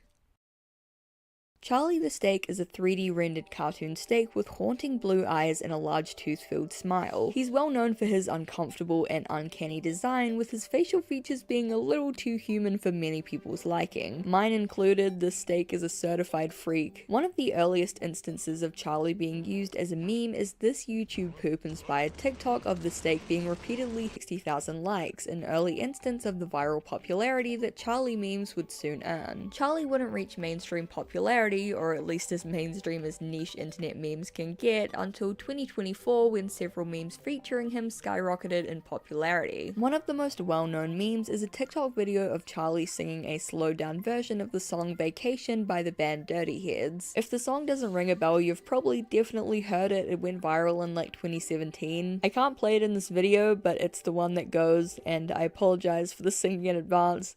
Hey, hey, hey, I'm on vacation every single day cause I love my occupation. This meme was part of a wider trend of misheard song lyric memes where characters would have speech bubbles over their heads with lyrics to a song, but the lyrics would be incorrectly spelled out. From Know Your Meme, quote, the meme added to other singing object memes like Oi Oi Oi Red Lava and Gada Gada Gada Gada Oh with the Roblox Chicken Nugget. Crossovers with all three memes were posted mid-2024. This meme was so popular that it was remade in several different formats, including in Miitopia and whatever brain rot content this is, showing just how popular it was. Another popular meme and how I was personally introduced to Charlie the Steak is this image with the caption Meaty Michael is called name, so during this short period he was unofficially dubbed Meaty Michael. As this horrifying human-like steak continued to gain traction online, attention shifted to where exactly it came from. It looks like one of those weird 2000s renders that artists make for their portfolios. It reminds me a lot of the caterpillar smoking image that became a meme, which ended up being a random practice render from a 3D artist on a CG website. I originally thought Charlie the Steak may have a similar origin, however, as we can see from the original 2021 TikTok, there's a video of him moving, being hit by a hammer, so clearly there was more than just a still image. Internet users soon discovered that this was no still 3D image, but instead a screenshot from a game, a mobile app to be more specific, called Charlie the Steak. Charlie is the titular character of Charlie the Steak, a mobile game created by the company Dynamic Dust that was released in around 2013 to 2014. The game was advertised as a stress relief game that allowed players to beat up and basically torture Charlie the Steak, who was meant to be intentionally annoying to incite rage from the players. There were different levels of torturing Charlie, with Well Done being the most tame and Raw being the most gory. Despite the game only being deleted in 2021 and several videos and screenshots showing gameplay, no archives or game files of it existed anywhere, rendering it unplayable and leading to its categorization as lost media. What followed was a ton of speculation over what happened to him and finding a full playable version online. Call it morbid curiosity, I guess. However, the app was taken down right after Dynamic Dust shut down their website in 2021, leading to the alternative theory that the company was shutting down and either didn't have the money or the motivation to keep the game up on the App Store. It seems crazy that a game featuring this goofy ass steak could be considered too violent or too gory, but honestly, once you see some gameplay, you might understand. On July the 22nd of 2024, this video was posted to Twitter with the caption, "This is full-on gore." It got over 30,000 likes, increasing interest in Charlie the Steak. A few days later, Twitter user @AminiaLiptra tweeted, "I was so upset earlier, but then I saw a TikTok slideshow that said Charlie the Steak was fully lost media and I'm busting my ass laughing. How do you lose this shit?" This gained over 46,000 likes, drawing many users' attention to. On July the 27th of 2024, Charlie the Steak was described as fully lost media on the popular subreddit r/lostmedia, which categorizes lost media. Go figure. The exact definition of lost media is often debated, but essentially refers to media, including movies, video games, radio and TV broadcasts, and audio, that was once available for consumption by the public, but no longer exists in any form and for which copies can't be found. And lost video games aren't actually as uncommon as you may think. A whopping 87% of American video games released before 2010 are out of print and can't be acquired in ways that are authorized or legal according to the Video Game History Foundation. The Foundation classifies these out-of-print video games as critically endangered, and it's not hard to believe considering how quickly new technology is rendering old games unplayable, in addition to the seeming reluctance on many companies' parts to make their games available or even archive them at all. The Lost Media Wiki has entries for hundreds of lost video games, and those are only the ones that we know about. There are likely many even more obscure games out there lost and maybe even waiting to be discovered. I myself even made a video a few years ago about a lost media app that I remember from when I was a kid. Technically it wasn't lost media, but there was virtually no information about it online, nor was it available to play anywhere, and I only rediscovered it through hours of painstaking googling and combing through obscure websites. And that was just one random obscure app. Think of all the hundreds or thousands of other games and apps out there that are half remembered and just waiting to be discovered. Lost Media Sleuths detailed a few ways to see videos and screenshots via Dynamic Dust's Twitter and YouTube pages and called on readers to try. There are a lot of posts about it with links to images of the game or videos about the gameplay. There are also various links to the App Store or iTunes for downloading the game. If any of you have an iOS device, try to open those links and see where it takes you. Let's find this game. Many Reddit users attempted to, and some apparently succeeded at downloading Charlie the Steak for their iPhones, iPads, and PCs using a variety of software installation apps, which varied from sketchy to full-on might break your phone phone and give you a virus. User @LostMediaBuster tweeted, "People claim to have an APK of the game installed on Android, but no official APK was ever made of the game, since it has never been released on Android devices, making it still lost." Indeed, several sketchy looking sites claim to have APKs of Charlie the Steak. For example, this download from the 29th of July on a site called APK Pure, or this download from modilimitado.io with a totally not written by AI description that reads, "Charlie the Steak APK is an innovative application that caters to food enthusiasts, particularly steak lovers who are keen on mastering the art of steak preparation. This app offers a plethora of features designed to transform your culinary skills, providing a comprehensive guide to perfecting your steak dishes. Charlie the Steak APK is more than just a cooking app, it is a culinary mentor." That line paired with this low quality stretched out image is kind of like poetry to me. There have also been various YouTube videos in which people claim to play Charlie the Steak, but a lot of these are recreations or fan games and not the official games. Some of these Charlie the Steak inspired games on the App Store include Chief Charlie of Steak, Scary Charlie the Steak Game, Charlie Steak Basics Education, the crossover we never knew we needed, and Charlie the Crazy Steak Game. A YouTuber called Kindly Kevin even made a video playing some of these knockoff games, and needless to say, stories began circulating on the subreddit. These fake quote-unquote viruses would infect the downloader's phone, transforming all of their apps into creepy and twisted Charlie the Steak icons and even changing their wallpapers. Obviously these are fake and have very much been debunked, but it's just hilarious to me that even the Charlie the Steak fanbase isn't immune from creepypasta urban legends. So there's clearly a high demand for this game despite its strangeness and violence, or perhaps because of it. But Redditors and Twitterers wouldn't need to speculate and theorize about the game for much longer, as the developer of Charlie the Steak himself would soon come forward.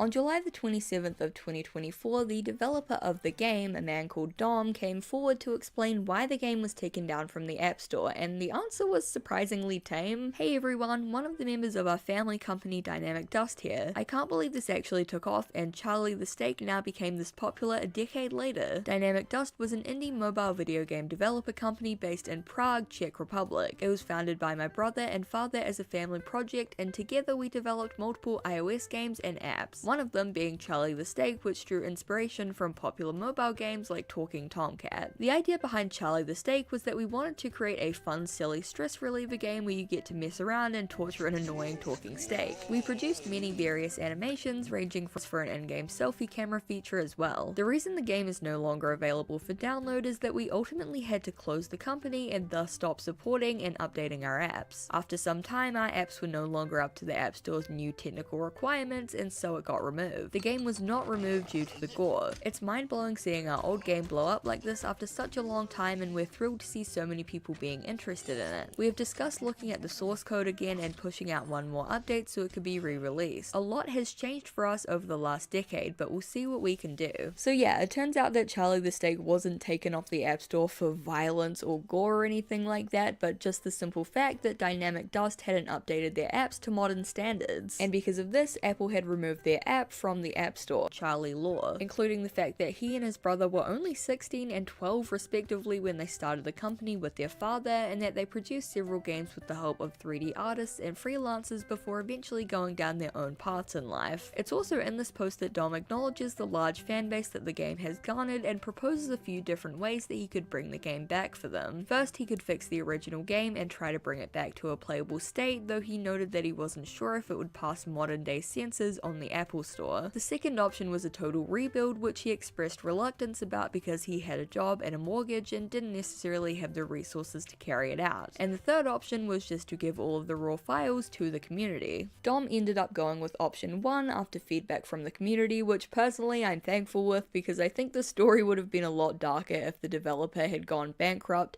and had to sell his house because he tried to bring back Charlie the Steak. In an AMA that Dom and his brother hosted on the subreddit, they confirmed that the official official Charlie the Steak app would be releasing in about 1 to 2 weeks, and that was 2 months ago. Dom's Reddit account has been dormant for around the same time, though a few more recent updates can be found on the official Charlie the Steak Patreon, where Dom is raising money for the cost of working on the game. It has over 2,000 members and earns nearly $700 a month, which is super impressive and really speaks to how dedicated this community for a random violent steak game is. The last update came on September 9th and announced a delay with the iOS release. However, the lack of updates for non-paying fans has led to growing impatience and uncertainty within the community and accusations that the developers are scammers planning to take the money and run. In my opinion, the fanbase needs to chill out a little bit. Games aren't made overnight, and while Dom did estimate a release date of a few weeks, it takes 2 seconds of googling to find the Patreon update where he says that it's going to be delayed. Admittedly, yes, I do also think that he should have updated non-paying fans. I think it's kind of poor form that he hasn't,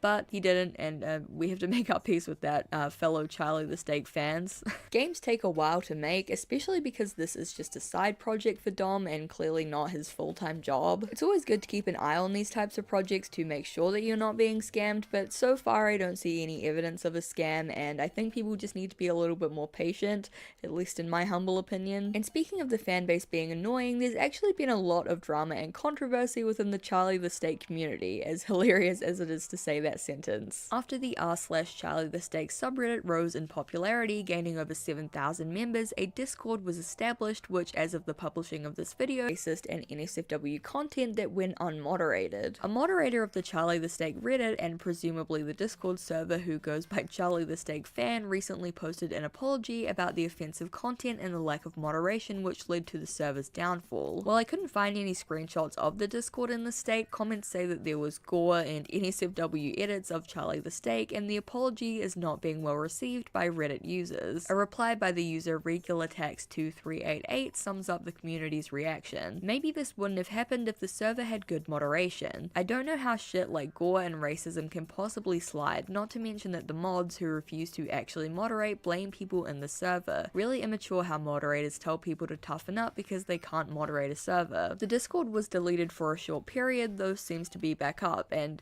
yeah, it's still a cesspool. Which is unfortunate because clearly a lot of people in the community want to have fun and just make memes about this silly steak community. If you're not prepared to take time to make that community safe and enjoyable for everyone who wants to join it. Anyway, this brings us to the uncertain future of Charlie the Steak. On August the 2nd of 2024, archive.org user Dipper Gaming uploaded the game's IPA file to the Internet Archive, changing the game's classification from lost to officially found. However, the developers themselves are still quiet about progress on the official release, meaning that there may still be a while to wait before Charlie the Steak is back up on the App Store for good. The story of Charlie the Steak is not only interesting to me, but a great example of how the popularization of lost media hunting has led to so many of these small niche projects being rediscovered over the years. Lost media hunting is awesome, and kudos to those internet explorers that dive deep to find these treasures. Thanks so much for watching. I really appreciate it. I really hope that you guys enjoyed that video topic.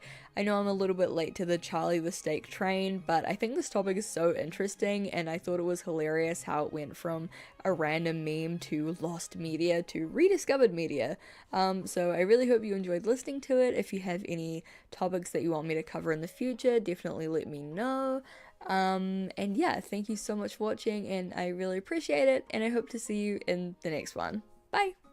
A huge thank you to my Garfield overlords over on Patreon: Sheriff Whiskey, Xavier Araujo, Trouser Mouse, Usurpius, Bunzo, Dino Nuggy, Sophie H, Simon, Katrina Likes 5e Stuff, Dr. Worm, Stanley, Dozo Blint, Hazy, Zoe Mars, Matt LRJ, Michelle Olsen, Kia J. Parker, A Riddle Wrapped in an Enigma Hidden by Question Mark, Astrian Vortex, Tonla, Jar the Bar, Vivian Valencia, Jet Secret, Helm Hamburger Hand, Dana Homegardner, Jesse Chisholm, Blue Mayfeld, Prize from Traveling Tavern, Meridia, and Doug. Thank you guys so much for supporting me. It means the world. If you want to join these guys over on Patreon, the link will be in the description.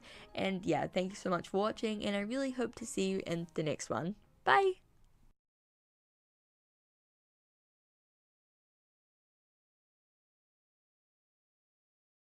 Of this cartoon steak has been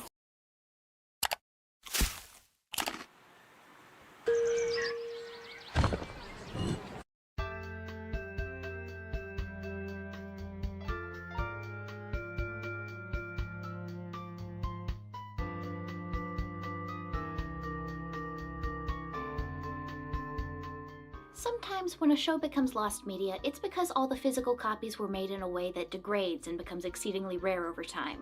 Sometimes it's because it was too niche and not enough people watched it to make copies for themselves. But sometimes it's because the network that broadcasted the show desperately wants the world to forget that it ever existed. And that last situation 2-episode original release aired from June to August of 2009 and was later dubbed into English, Bosnian, Irish Gaelic, and Telugu. If you're from the States and have heard of or watched Bunny Maloney, it's probably because you saw it on the on-demand channel Kabillion or its associated channel Kabillion Girls Rule. So why has this show seemingly been scrubbed from all original channels and left to the domain of archivists and lost media hunters? Well, maybe it was the excessive focus on adult relationship dynamics and the extremely toxic relationship between the two main characters. Maybe it was the total lack of positive messaging or educational value. Maybe it was the strange proclivity for sexual humor and lewd behavior. Maybe it was the sexy cow brainwashing children into becoming furries. Well, why don't we take a look together? In this video, I'll be going through Bunny Maloney episode by episode and examining what it was, why it flopped, and most frustratingly, why it could have been great. First, let me give you a rundown of the characters and setting. This show is set in the city of Bunnyville, an urban metropolis that has a major San Francisco thing going on. Or maybe Parasokyo in this case? Basically, it's a generic comprise our three main protagonists, plus their manager. Despite the super suits and transformation sequences and giant mech, it kind of feels weird to classify these three as superheroes in the first place. The huge majority of conflicts that they find themselves in are extremely mundane. First, there's the titular Bunny Maloney. He's pink, he's cute, he's a complete bum and a lazy POS who refuses to consider doing anything if it's not entirely self-serving. He's broke, he's impulsive, he's reckless and irresponsible. He's constantly making the audience ask, are we supposed to be rooting for this guy? And I guess the answer is yes. In the English dub, he has an inexplicable New York accent, which sounds a little bit strange because the voice actor is British, but honestly I wouldn't have it any other way. He keeps an aquarium and tends to prioritize his fish at inappropriate times. Next, there's Bunny's girlfriend and second member of the Protect team, Candy Bunny. She's pink, she's cute, she's distinguishable from Bunny by having breasts, eyelashes, blush, and a red band around her left ear, and she's also a completely terrible person. Things that Bunny does to set her off are reasonable for a person to get angry about, but certainly not to the extremes that she does. While her negative traits are probably worse than Bunny's, she also generally has her act together a little more, and of the two of them is clearly the more functional adult. She also has a dog pet thing named Pachi. Next, and by far the least awful member of the Protect team, Jean-Francois. I'll get back to you on that. He's a blue fellow who's only capable of saying his own name a la Pikachu. He's like 85% friend and 15% pet. Is he a kid? Is he a grown-up? Unclear. He may not be able to clearly express himself, but he does his best to be a good person to everyone around him, which really cannot be said of the other two. His only vice is that he's addicted to this world's version of Dance Dance Revolution, and is that really a vice at all? He has a best friend named Ben, who I will not be elaborating on in this section because his main personality trait is being Jean-Francois' best friend. Next up, coming in looking like some kind of bootleg Takashi Murakami character, there's Stan Uki, the Protect team's holographic person. Although he's not a public-facing member of the Protect team, he's the only one of the four who is capable of making sure that the team is even vaguely useful. He is frequently seen clarifying obvious aspects of conflicts that everybody else was too dumb to notice, and just generally preventing the others from falling over each other like a group of blindfolded toddlers. Then there's the singular source of the Protect team's issues, besides Bunny and Candy's troubled relationship, Professor de Billaman. What motivates him to villainy? Deficiency.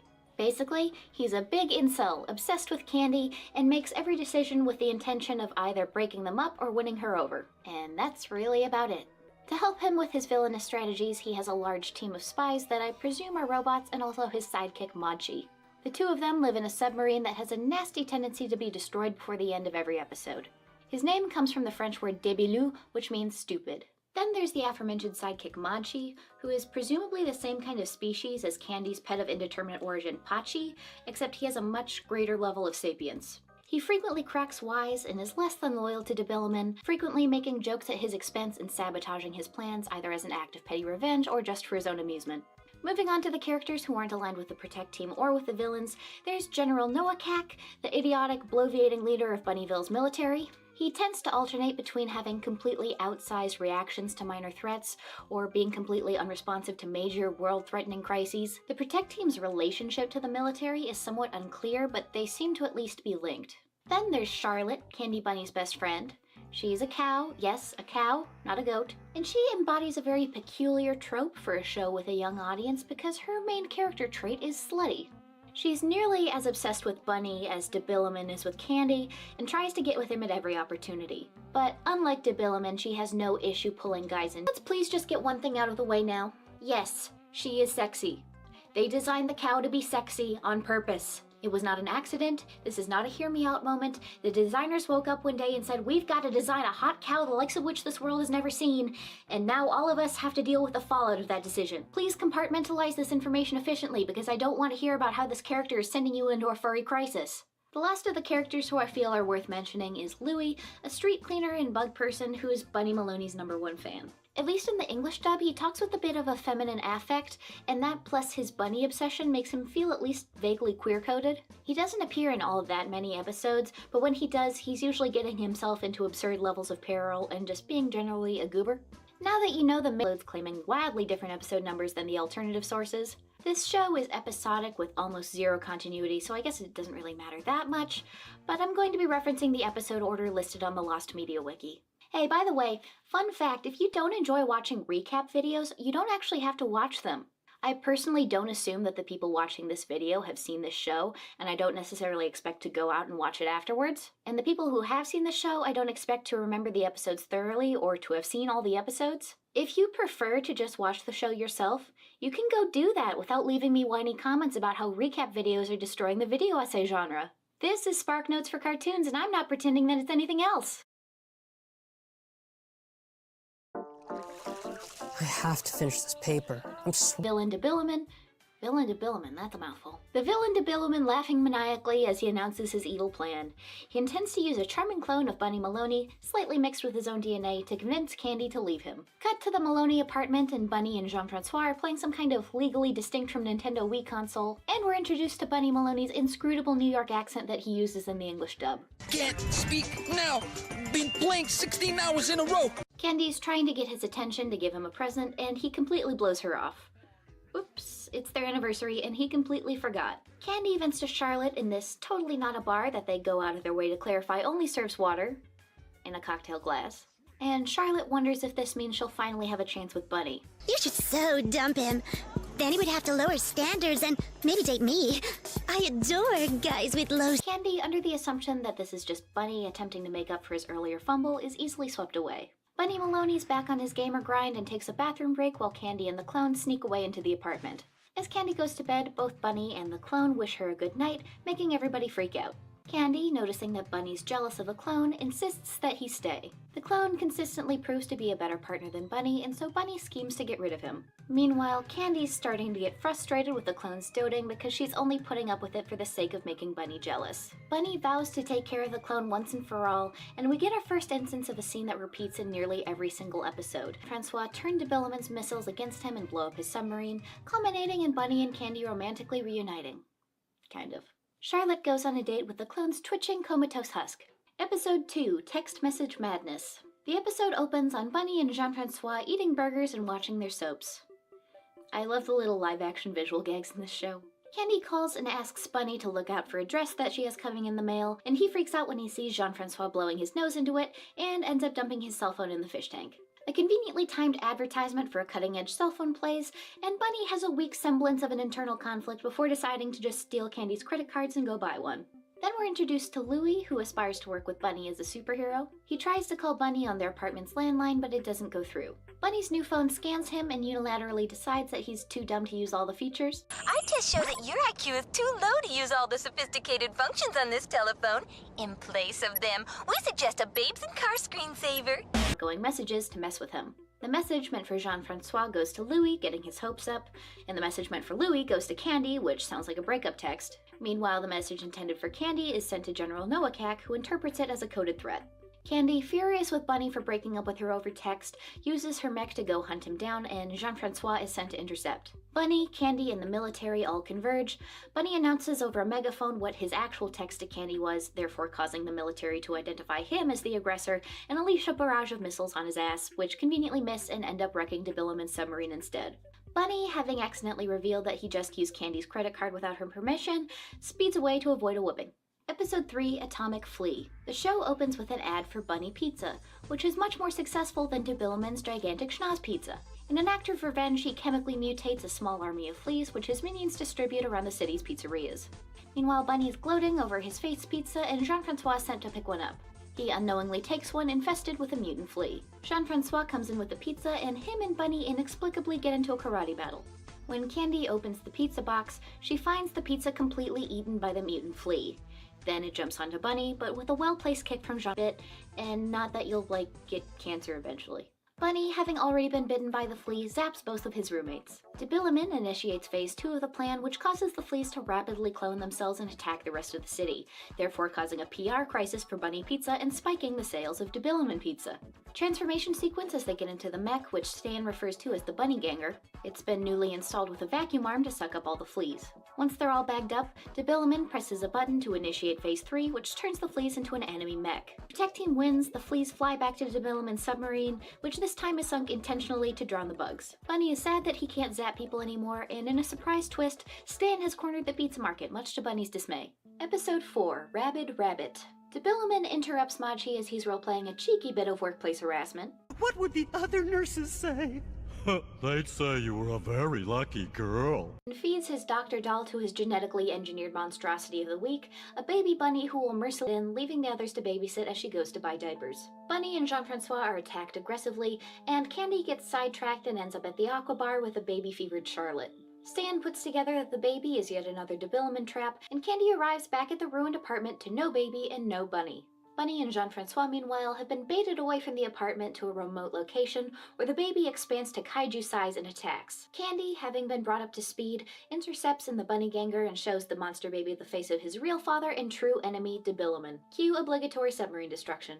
Candy and Bunny come to terms with the fact that they're not ready to have kids yet. Episode 5, Hasta la Vista, Bunny. The episode begins with Bunny complaining about the way that Jean-Francois' friend Ben constantly hangs around their apartment, and in the meantime, Debilumin's henchmen covertly install a hypnotic override into their dance game's virtual reality helmet to make whoever's wearing it behave like a Terminator parody. Ben dons the helmet. Debilumin's annoyed that he didn't get Jean-Francois, but he accepts it anyway.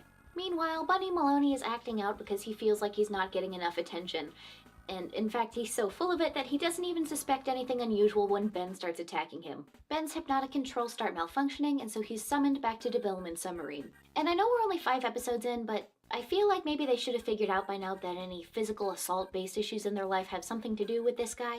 All 3 of them move out, and these 11-minute episodes really make it obvious how much time is spent on this recycled mech sequence.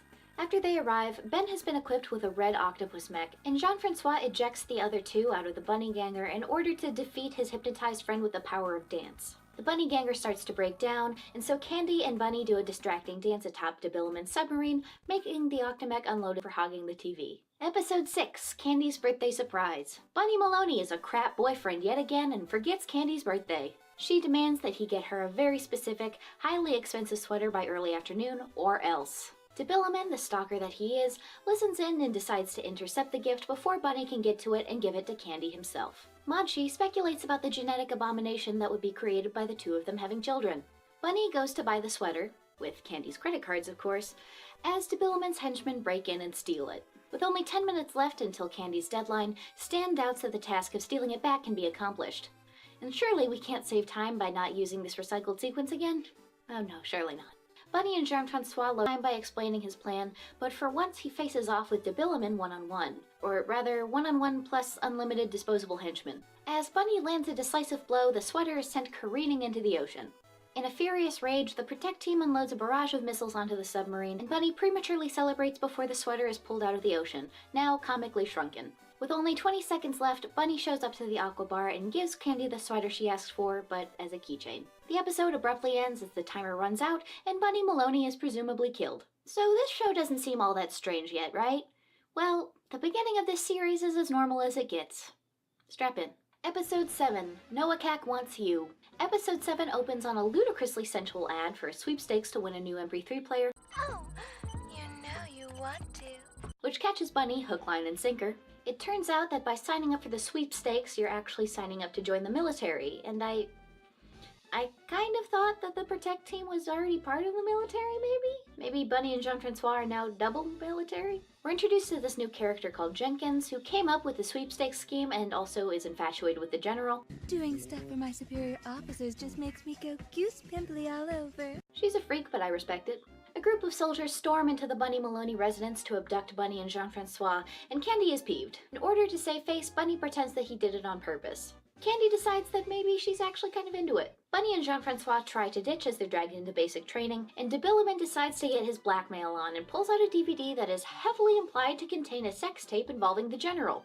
Boot camp montage where they do everything wrong. De Billaman blackmails the general, demanding him to eliminate 2 of his soldiers, and the general initially refuses until he realizes that the 2 soldiers in question are Bunny and Jean-Francois, after which he wholeheartedly accepts. The 2 of them are told that they're going to be testing an invisible tank, also known as sitting helplessly while they're shot with missiles. Candy comes and scoops them up in their car at the last second. De Billaman and Machi, bummed out about their plan not working out, decide to watch the blackmail tape. It's Jenkins seductively singing Happy Birthday to the General a la Marilyn Monroe. Happy birthday to you. But the submarine gets sunk again before anything more illicit happens. If you thought an implied sex tape is the raunchiest that the show is gonna get, honey, you've got a big storm coming. Episode 8, A Wrinkle in the Protect Team. Bunny and Jean-Francois are chilling, doing their thing until they're interrupted by an ear-splitting scream from Candy. She got a wrinkle and she's inconsolable. Make the most of your looks while you've got 'em, girls, 'cause it's a cold old world out there when they're gone. Great lesson for children. That's right, fear aging, little ones. She goes out and Charlotte ineffectively tries to console her until they're approached by the 2 businessmen who we've seen in some commercials from previous episodes. But they're not here to flirt like Candy had hoped. They're just excited to share that they've closed a deal for a big budget movie starring Bunny Maloney. They show up at the Maloney residence to break the news, and it's immediately all that Bunny can think about. Candy, narcissistic as ever, attributes his distraction to her looking old. Meanwhile, de Billaman assumes that this strain in their relationship is the perfect time for him to swoop in and steal her away. The businessmen take Bunny out and encourage him to break up with Candy and expel her from the Protect team, claiming that he'll do better as a star if he's single. He takes the businessmen to the Protect team headquarters, which Candy hears news of and is furious at him for breaking protocol. She heads there herself, beating his ass upon arrival, which Bunny finds extremely hot. If he's into it, I guess. The businessmen recast her as the lead in the movie, and she beats their asses as well. Somehow this all still culminates into Billaman's submarine getting wrecked.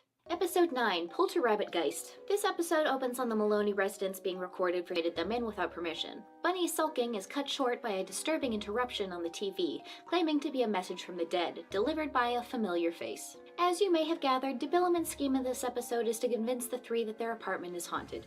Bunny, still sour about the whole camera crew thing, starts packing up his things with no hesitation. Candy tries to convince him to stay with some soothing domestic violence. It works well enough, and they agree to attempt an exorcism. Disco style. This show has a lot of extremely gifable animation loops. De Billaman enacts the next step in his plan and turns the gravity off so all 3 of them just float out of the place. As the henchmen abscond, one of them drops their de Billaman branded anti-gravity gun, giving him away as the source of the haunting. They show up and enact justice by wrecking the submarine. Episode 10, Bunny's fish go off. Bunny comes sneaking in with a big heart-shaped package behind his back, assuming that Candy isn't around to see. He shows up, snatches it, and it's for his fish. She's furious that he's using her credit cards to spend lavishly on his aquarium, and Sigmund Freud and Carl Jung beat the shit out of each other? What?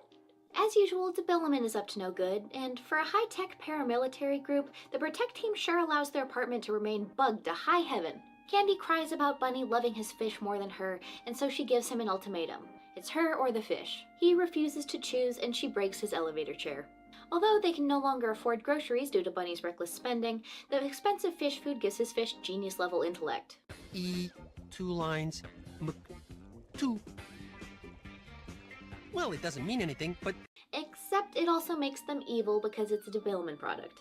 Bunny attempts to do maintenance on his busted elevator chair, and the fish send a clam flying to bite him in the ass, and then an inconvenient electrical surge causes him to go careening into the tank, where they attempt to eat him. Once he gets out, the fish start leaping out of the tank, and after they're back in and subdued, Candy flushes the rest of the fish food, causing the local wildlife to consume it, and you'll never guess what happens next.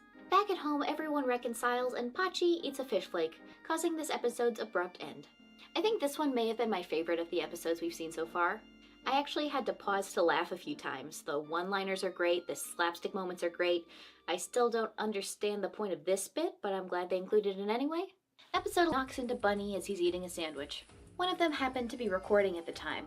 They upload the video to the internet where it instantly goes viral. Montage of people ignoring pressing real-world issues to laugh at the viral video. Candy and Charlotte head out to see a daredevil that they're swooning over, and for once Bunny is the one to get jealous. He plans to recapture her attention with a follow-up viral video to eclipse the first one and make him look like a badass. Debilumin is sick with the flu. Bunny's attempts to recapture his virality fall flat, and Candy ends up extremely unimpressed by the daredevil. The same can't be said for Charlotte.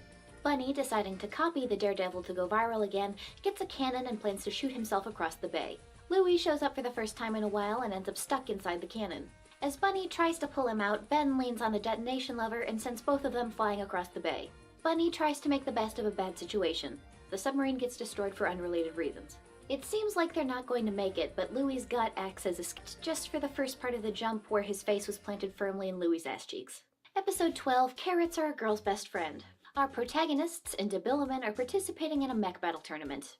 Everyone gets dramatically introduced, and Charlotte is a Libra. I'm Candy's best friend. I'm a Libra. I'm available. Debilumin places a large bet on his own side with, a large supply of hemorrhoid cream? Candy berates Bunny for slacking off on his training, and gets even angrier with him when she learns that he used Candy's computer with his nasty grease fingers. Candy is established to be a virtual world player on a game that sounds more or less like Second Life. However, so is Debilumin. Candy gets a gift of a sparkling pendant from her online crush D-Man, and she's sadly too dense to realize his true identity. A letter attached to the gift asks her to wear the pendant on the night of the final, and this will allow him to hijack the Bunny Ganger. Candy is convinced that D-Man is actually Bunny and goes along with it. Bunny's fish convince him that he needs to get ripped. Commence training montage. The final begins and the Protect team ends up getting severely pummeled due to the interference from Candy's pendant. Stan points out the interference and Candy smashes it, turning the tides of the battle. The Octomech gets blasted away and you'll never guess where it lands. I thought this mech battle tournament setup was pretty. No, I wouldn't have minded seeing them go through a few prior rounds instead of just bumming around at home. Episode 13, Germ Free. Bunny is worried about Candy because she didn't show up to practice and is apparently missing from the apartment. Turns out she was just at the mall and is distracted by this trendy new cleaning product, which she proceeds to spray on literally everything. This trend has taken over the whole city by storm, much to Bunny's annoyance. And much to my surprise, this seems to not be a Debilumin plot, even though getting the entire city addicted to cleaning spray seems like the kind of thing that he would do. Turns out that the hyper-reliance on this new cleaning spray is literally killing everyone by destroying their immune systems. Cue a slightly horrifying montage where everyone starts to die, including the Protect team, Debilumin, the entire military, and even the Octopus news reporter. The Grim Reaper shows up to claim Candy and Bunny, but gets scared off by their automatic vacuum, which ejects the dirty sock onto Pachi and cures his dyingness. The three of them realize that the cure is to expose themselves to germs and stop dying after they play in some trash. They get in the Bunny Ganger and shower trash onto the city, saving everyone. Debilumin is saved too. What? Why is that a feature in the first place? This was a weird little episode and maybe a little bit too existential for a young audience. There was an awful lot of time spent on barely comedic shots of the entire cast slowly dying. I'm not sure what kind of message is supposed to be conveyed by "you'll kill literally everyone if you overuse disinfectant spray," but I can see 14, spouse or louse. With this episode, we're going to start running into a problem that will become more and more pronounced as the series progresses. That is the fact that the English dub of this show is pretty poorly preserved. 20 out of its 52 episodes are no longer available to be viewed in English and are considered lost media. However, that doesn't mean that the episodes themselves are lost media, just the English dub is. So I'm going to have to rely on my barely passable knowledge of French and running the auto-generated subtitles through Google Translate to be able to understand what they're saying. While the auto-subtitles can be less than accurate at times, roll the botched subtitles compilation.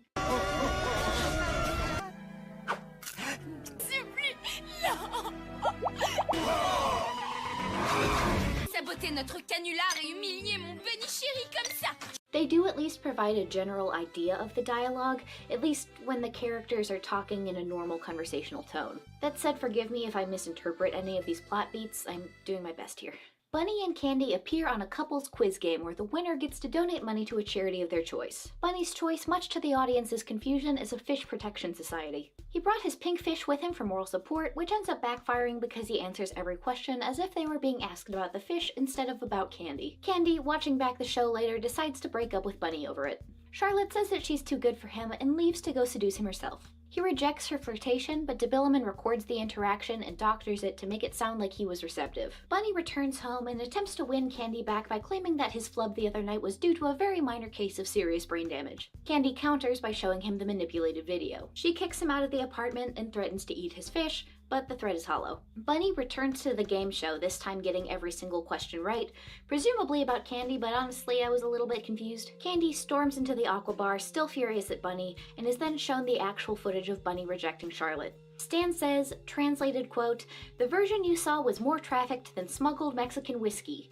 accidentally broadcasts a command over the loudspeaker to sink the submarine, to which his robotic henchmen oblige. Bunny, back at the apartment, notices that his pink fish is missing and that Candy is cooking something. Turns out that the fish is just in a bowl next to her and she's making eggs. Bunny and Candy call each other pathetic losers and the episode ends. So some notes on the French voice acting. All of the roles seem really good and some of them are extremely seamless in comparison with the English dub. Candy and Stan, for instance, kind of sound like the same person speaking two different languages. Bunny also sounds good, but I have to say that his bizarre New York accent that they use in the English version has kind of grown on me. One character that I personally think is better in the French version is DeBilliman, who sounds a bit more like a gremlin in this version instead of the breaky adolescent thing he has going on in English. Il faut un début à toute chose, ma peluche sceptique. Candy will be mine! Madchi is also pretty different from French to English, but I couldn't really say I like one better than the other. For all the issues that the show has, the quality of the voice acting is not one of them in either of the languages that I'm watching this in. Episode 15, The Dispense Sense 9000. This episode begins with the feed of Jean-Francois, where it immediately starts translating him as saying extremely rude things about Bunny. Plot hole alert! Bunny Maloney can canonically understand Jean-Francois, so he just conveniently forgot how for this episode. What if something terrible has happened? Jean-Francois, don't worry. When Candy's a no-show for mecha battle practice? Jean-Francois, assuming that the world still works like it used to in previous episodes, attempts to explain himself, and this only makes the translator more vicious, which culminates in him getting kicked out of the apartment. I hate this so much. I hate seeing him sad, I hate seeing him be mistreated. This episode is already punishing. Predictably, the bad translations are due to DeBilliman's interference, with Madchi on the mic practicing his comedy roasts. Jean-Francois rides through the city, surrounded by reminders of the thing that ruined his life. We next see him getting kicked out of the Aqua Bar, and then his bike's tires are stolen, and then he's homeless. I'm so angry about this. Whoever wrote this episode, how dare you? Candy gets Bunny to admit that he misses Jean-Francois with her classic technique. Let's say it all together now. Domestic violence! Bunny decides to cope with this new realization by renting out his room. Jean-Francois lashes out about being mistreated and gets arrested. Bunny interviews and subsequently rejects a series of applicants, including the General and Jenkins, Louis dancing in his underwear in a South Park parody. Candy chastises him for not giving anyone a chance, and Charlotte pipes in with an offer to move in herself. And the next sequence of events is so overwhelming that I need to employ my entire triple drink combo to get into it. We've got soju for coping, an energy drink to make myself adequately alert, and water so I don't get clicky in the mouth. Let's go. So here's a sticky. My video is gonna get hit with that yellow dollar sign. May I remind you of the channels that this was aired on? In France, it was Canal Plus and Canal Plus Family, the former during family-friendly broadcasting segments, and the latter being an entire family-friendly channel. And in the States, it was Kabillion, an on-demand network entirely made for children's programming. This is never a problem that should ever be had when discussing a show aired on those types of channels. So I suppose I'll need to present this as a series of censored stills. So, when Charlotte is proposing to move in with Bunny, she starts out on all fours facing away from him and moves from this already very suggestive pose to sit down facing him by deliberately spreading her legs at him, giving Bunny an absolute face full of kawussy, which he clearly stares directly at. All this while she teasingly tells him not to wander into her room in the middle of the night. All in front of Candy, by the way. What a good friend. And if you already thought those couple seconds were a lot, well, here comes Stan with an announcement that Jean-Francois is about to kill himself by jumping off a bridge. Hello? Hello? What the fuck is this episode? Well, in reality, he's actually just trying to retrieve something that he dropped onto the outer ledge. But when the bunny ganger shows up and startles him, he loses balance and falls to his death. No, he falls harmlessly into the water. Bunny suddenly remembers that he's been able to understand Jean-Francois this whole time, and... You thought this episode was over, didn't you? You thought they didn't have any more weird shit to pull? Well, so, Bunny and Candy put Jean-Francois to bed, and Candy asks Bunny if he wants to turn in for an early night. Bunny doesn't quite understand what she means by this, and so she clarifies by saying, quote, you know, bunny cuddles, Candy and Bunny's playtime, the tickle mambo, baking love cookies. She says this while she... Hold on a second. She starts pole dancing. She entirely just starts pole dancing. On screen. Kids show. Bunny finally understands what she means, and this insane train wreck of an episode is finally over. Other episodes have featured off-color humor, but this one is just entirely next level. I can't find any evidence of good. This episode was mentally punishing, man. Between the relentless mistreatment of Sweetie Pie Jean-Francois and the extremely uncomfortable, inappropriate humor, this 11-minute episode felt like it sucked up an hour of my life. And like, please don't get me wrong, I don't have a problem with inappropriate humor in animated shows.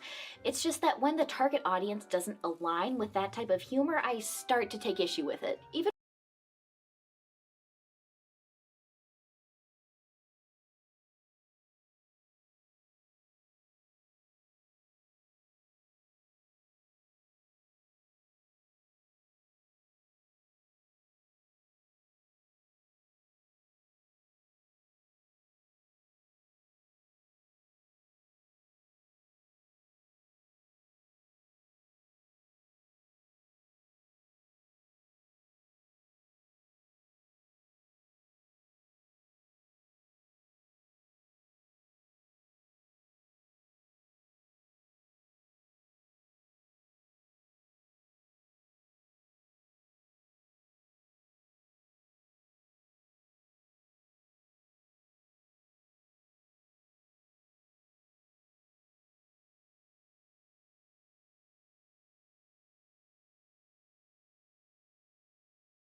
more subtle adult humor in kids shows I don't have a problem with. I just feel like this goes beyond a wink wink nudge nudge joke added in for parents that kids won't understand, and crossing the boundary into teaching kids concepts that they need to not be learning from TV. I just really wish the show was made for adults in the first place. Like, it insists on inappropriate humor, but it does so in a way that's just so toothless and uncomfortable. I just think it would have been a better show if it aired on something like MTV or Adult Swim or other channels with an equivalent audience, and it was just allowed to be the adult comedy that it's clearly trying to be. In my ideal world, Bunny Maloney would have never aired on family programming, and he'd be allowed to say f***. Let Bunny Maloney say f***. I think he's an anthro-walrus or something. Anyway, he's being stalked by a mysterious figure that attacks him. Back at the Maloney residence, Candy and Jean-Francois are watching a scary movie, and Bunny pops out to scare them, to Jean-Francois' horror and Candy's annoyance. Charlotte shows up with some Chinese food, which Bunny tears into, only to find that it's hiding a zombie shrimp, which bites him. Coincidentally, a news report about a zombie shrimp outbreak starts playing on the TV, where General Nowakak tries to reassure the public that there's no danger and subsequently appears to be eaten. Bunny, of course, is quickly zombified. Candy and Charlotte don't buy it and head out to the bar, but Charlotte gets bitten by Bunny as she's leaving, assuming that he's flirting with her. This is one of those conflicts where you assume that Debilumin is behind it, but he's under attack like everybody else, and gets attacked by a shrimp when he's trying to radio Stan for help. Jean-Francois, noticing that Charlotte has been zombified, attacks her with various objects, but she's resilient enough to withstand it. Then she comes across Louis and zombifies him too. Meanwhile, Stan notices that zombies are weak to either country music or cell phone ringtones or maybe just banjo? Double meanwhile, so they're not going to pose much of a threat for a while. Once they finally reach the top of the stairs, the two of them enter beatdown mode, although nothing works until Stan calls their cell phones, making their banjo ringtones go off, scaring the zombies away and eventually ridding them of the zombie virus entirely. Stan ends up curing the entire town with his remotely installed banjo ringtones, although he missed Debilumin. Cue submarine destruction. You know what, after that last one, I'm grateful that this episode was just a normal amount of weird. Episode 17, Jean-Francois Top Model. Candy's been hired as a model for a Protect Team branded deodorant company, which, judging by the name of the episode, isn't going to last long. Bunny Maloney questions why he's not involved in the marketing, to which the businessmen respond, "She's sexy!" Bunny attempts to convince the businessmen of his own hotness, to no avail. However, what the businessmen do notice are Jean-Francois' smooth moves, which they determine to be adequately sexy. That's right, folks. In canon, Candy Bunny, sexy. Jean-Francois, sexy. Bunny Maloney, not sexy. Predictably, the businessmen ditch Candy Bunny to work with Jean-Francois instead. Bunny gets jealous and salty over his canonical lack of sexiness, and everybody ditches him because he's a loser. DeBilliman isn't involved in this conflict at all, but still comments on it from the sidelines. Jean-Francois is now so ludicrously famous that he can't go anywhere without bodyguards. Bunny Maloney is mean to Jean-Francois again, and God, I want to kill him! What an unlikable protagonist! The businessmen show up and ask both Bunny Maloney after Bunny spends his entire night begging him to do it. And then there's a long, surreal music video sequence that ends up with Bunny in a full-body cast. However, the music video reached #1 on the charts, so he's satisfied regardless. The episode ends with DeBilliman singing a parody of Yellow Submarine. Go! Go, man! DeBilliman Submarine! DeBilliman Submarine! Machi, having heard enough, sinks the submarine on purpose. You would have thought that with that track record they would have gotten rid of the self-destruct button by now. This one was a really strange episode, but in a good way. It's very bizarre and slightly incoherent, but it really pulls out all the stops animation-wise. The music video sequence is kind of incredible. This was yet another episode that asserts Jean-Francois as the best member of the Protect Team and Bunny Maloney as the absolute dog worst. One big question that this episode leaves me with is, what is the deal with these pink and green Charlottes? My first instinct is that they're just Charlotte with like makeup or edited color, but in this scene where Jean-Francois walks over a bunch of them, they appear to be physically real. Are they clones?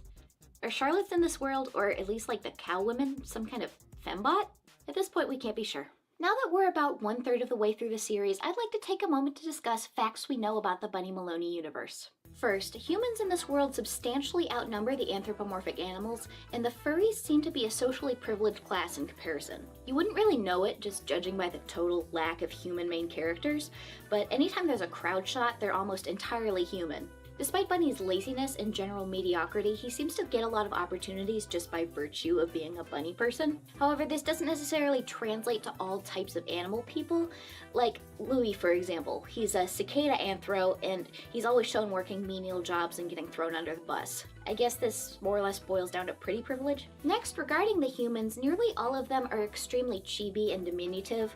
Now, despite how strange DeBilliman looks, he's much more averagely proportioned compared to this world's human population than these do. The culture of Bunnyville appears to be a hyper-capitalist hive mind society that easily becomes singularly focused on any new trending product, even if that product is extremely useless or dangerous. The written language of this world is a mostly kanji-free Japanese, with a couple English words thrown in, presumably just for the aesthetic.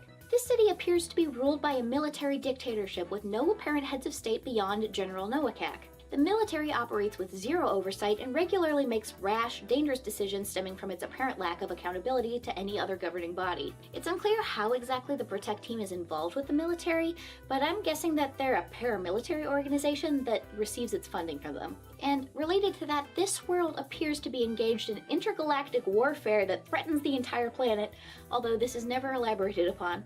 Next, the Grim Reaper is real and also a bunny. It is uncertain whether other species have corresponding reapers. Finally, water seems to have an intoxicating effect in this world.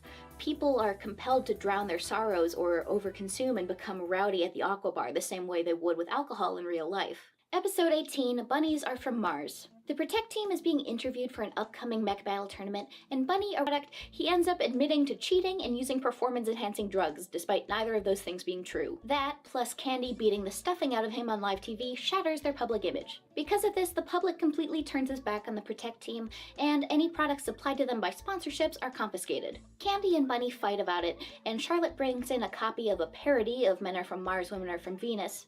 They both take it at face value and restructure their entire life around maximizing communication, much to each other's mutual annoyance. It ends up escalating their fight severely, and Jesus Christ! Bunny Maloney just put their pet in the oven and turned it on! Seeing how sad their fighting is making Jean-Francois, they force each other to make up, and Stan shows up to mediate with a less deliberately malicious interpretation of the book.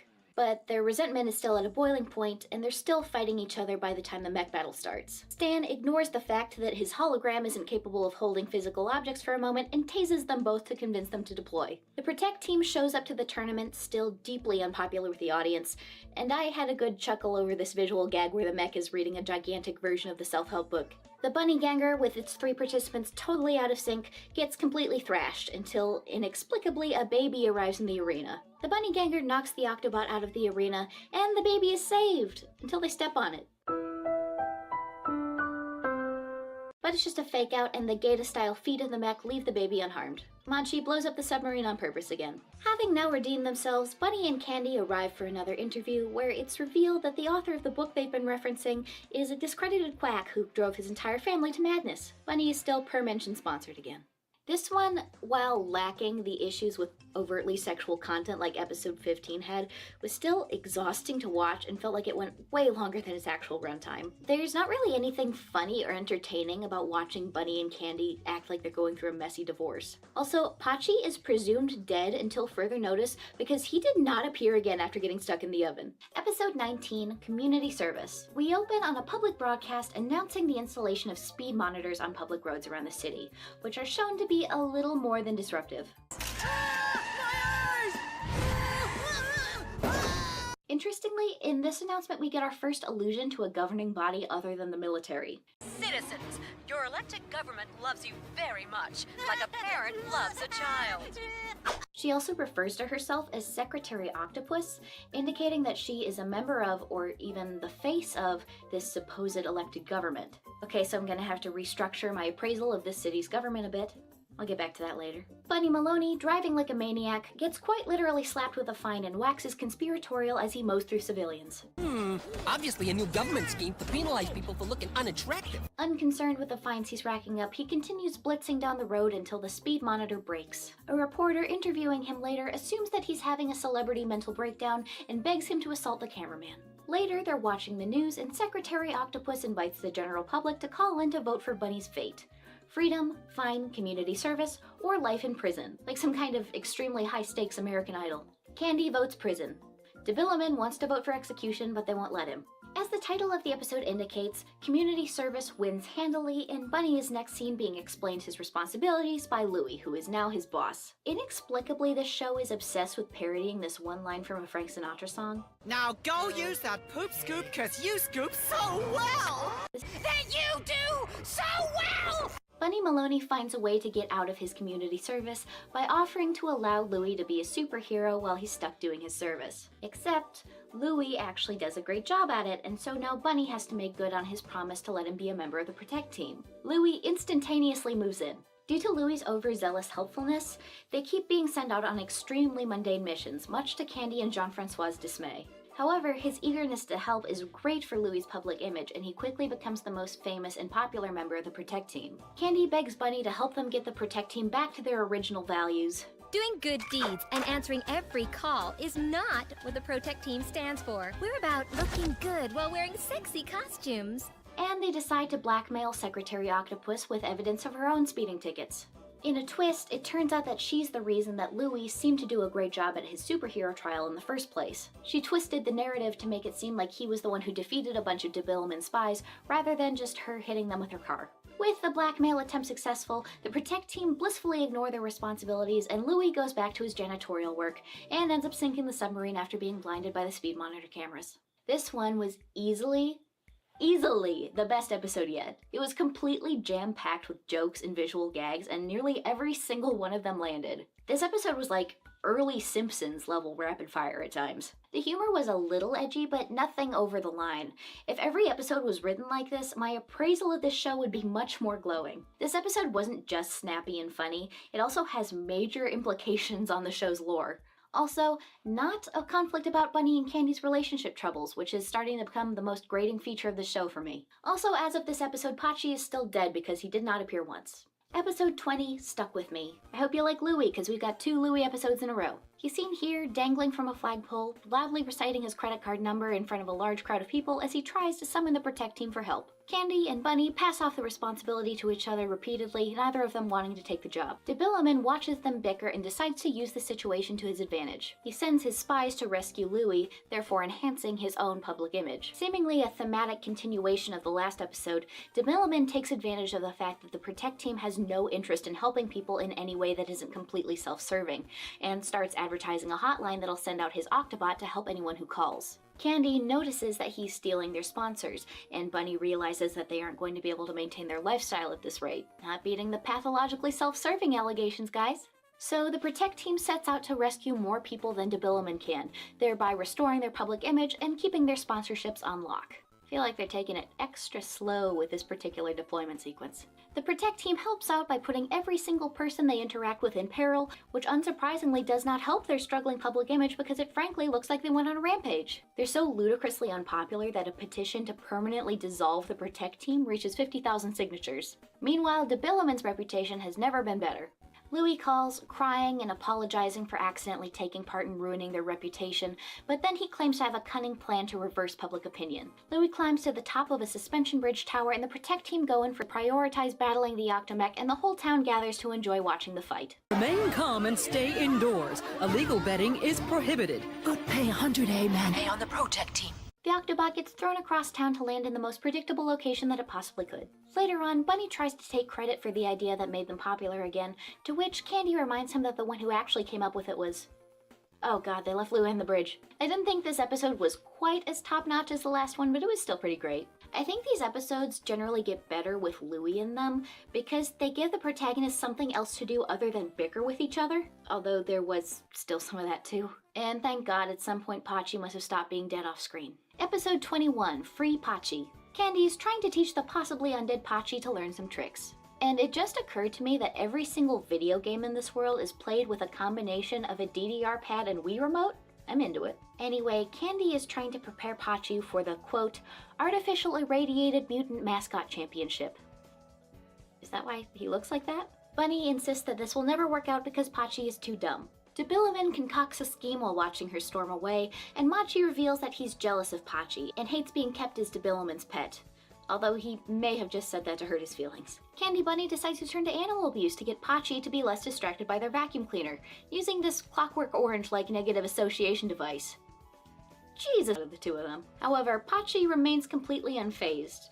Maybe he's made of rubber or something. Candy receives a suspiciously timed advertisement for a pet training class and sends Pachi away to boarding school. Then we get an unexpected bit of Charlotte lore. When my parents sent me away to Camp Cucamonga, they didn't come get me for months. Bunny and Jean-Francois hook Ben up to the Clockwork Orange machine.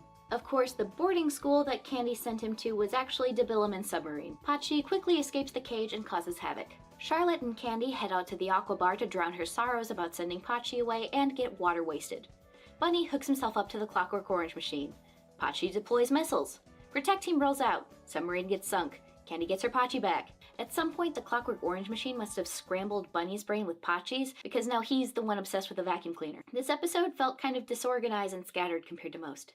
Episode 22, Stupid. The city's military dictatorship has installed a new surveillance device, the system targeting unlawful practice and development, or stupid. The system works by targeting people with criminal intentions before they can commit their crimes. It's all very 1984. Bunch of unrelated stuff happens.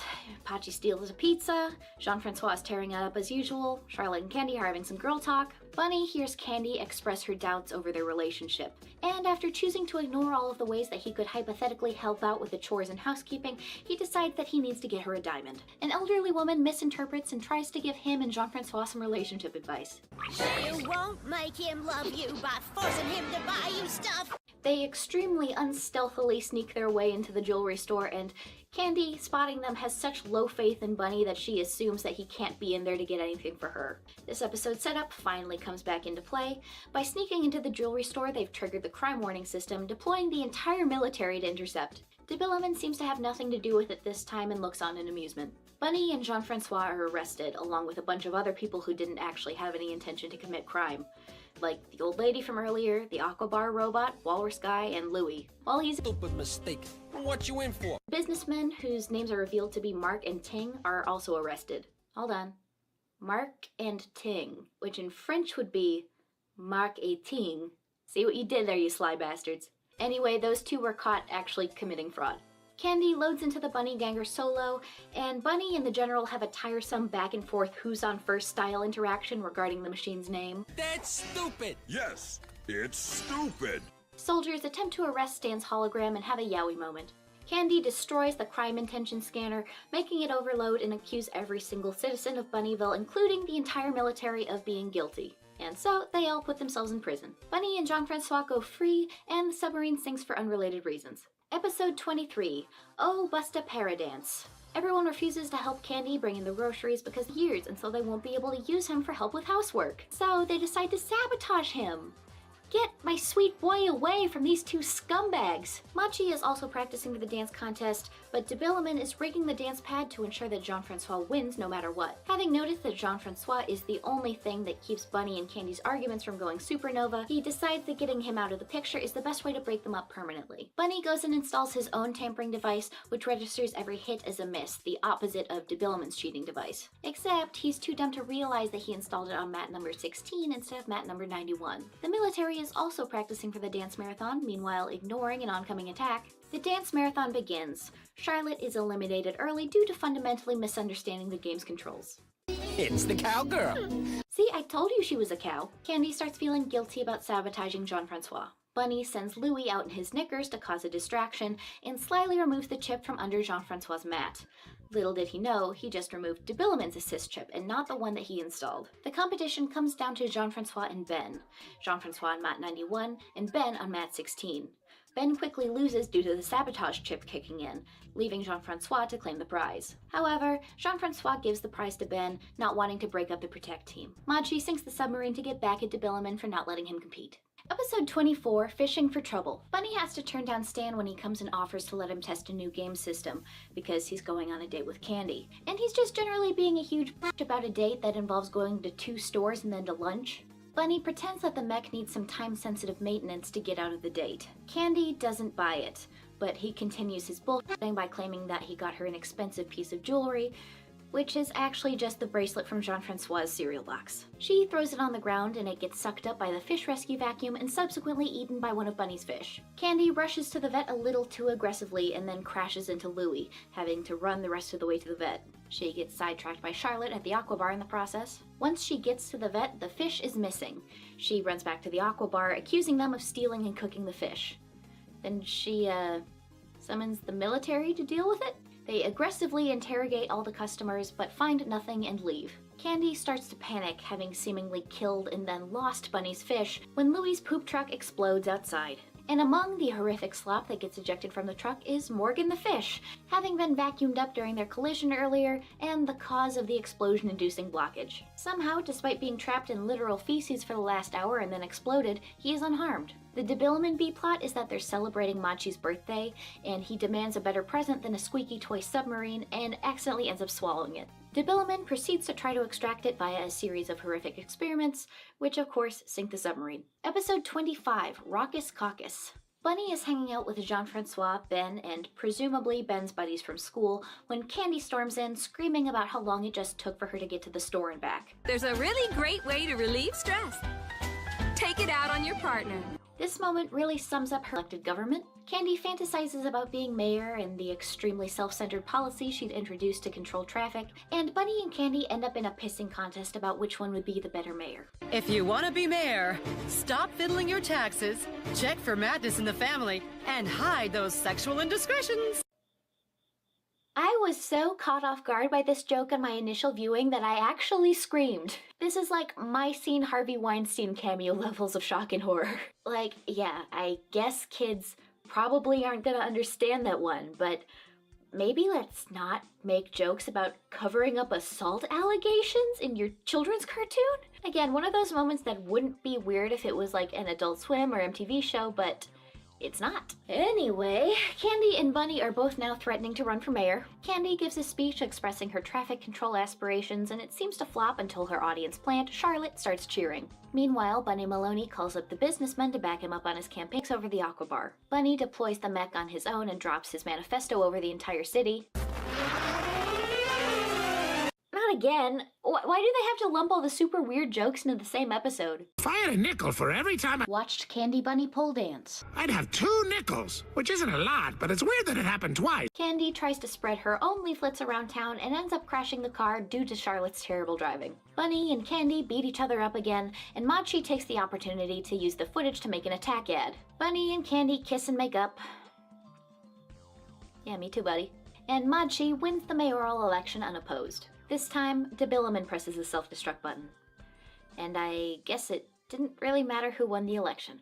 Episode 26, Anyo! Candy is accusing Bunny of loving his fish more than her, and Bunny is accusing Candy of loving Pachi more than him, a common refrain among these two. Debilumin is preparing for the upcoming mech battle tournament, and him and Machi aggressively trade one-liners. Debilumin's planning to steal Pachi again, to which Machi reminds him of a couple episodes ago where that backfired, which means this show has just slightly more than 0 continuity. Fun fact, Pachi pills. Debilumin's spies inject Pachi with something suspicious, which he appears to immediately die from.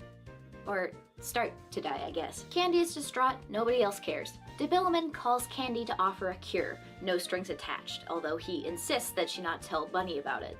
The pills are delivered and Pachi is cured. Candy and Bunny are discussing how they're going to bet on the tournament, but then Pachi starts suffering from the injection again. Candy calls Debilumin to ask for more pills, and this time he has a condition. Pills in exchange for throwing the match. Candy is extremely shocked and scandalized by this, despite literally just a moment ago suggesting Bunny do that so he can win more money on the bet. And if your strategy is just about the money, Bunny, then throw the fight and put it on Debilumin. Candy realizes that the fast turnaround of the pill delivery is suspicious, and figures out that Debilumin was behind Pachi getting sick.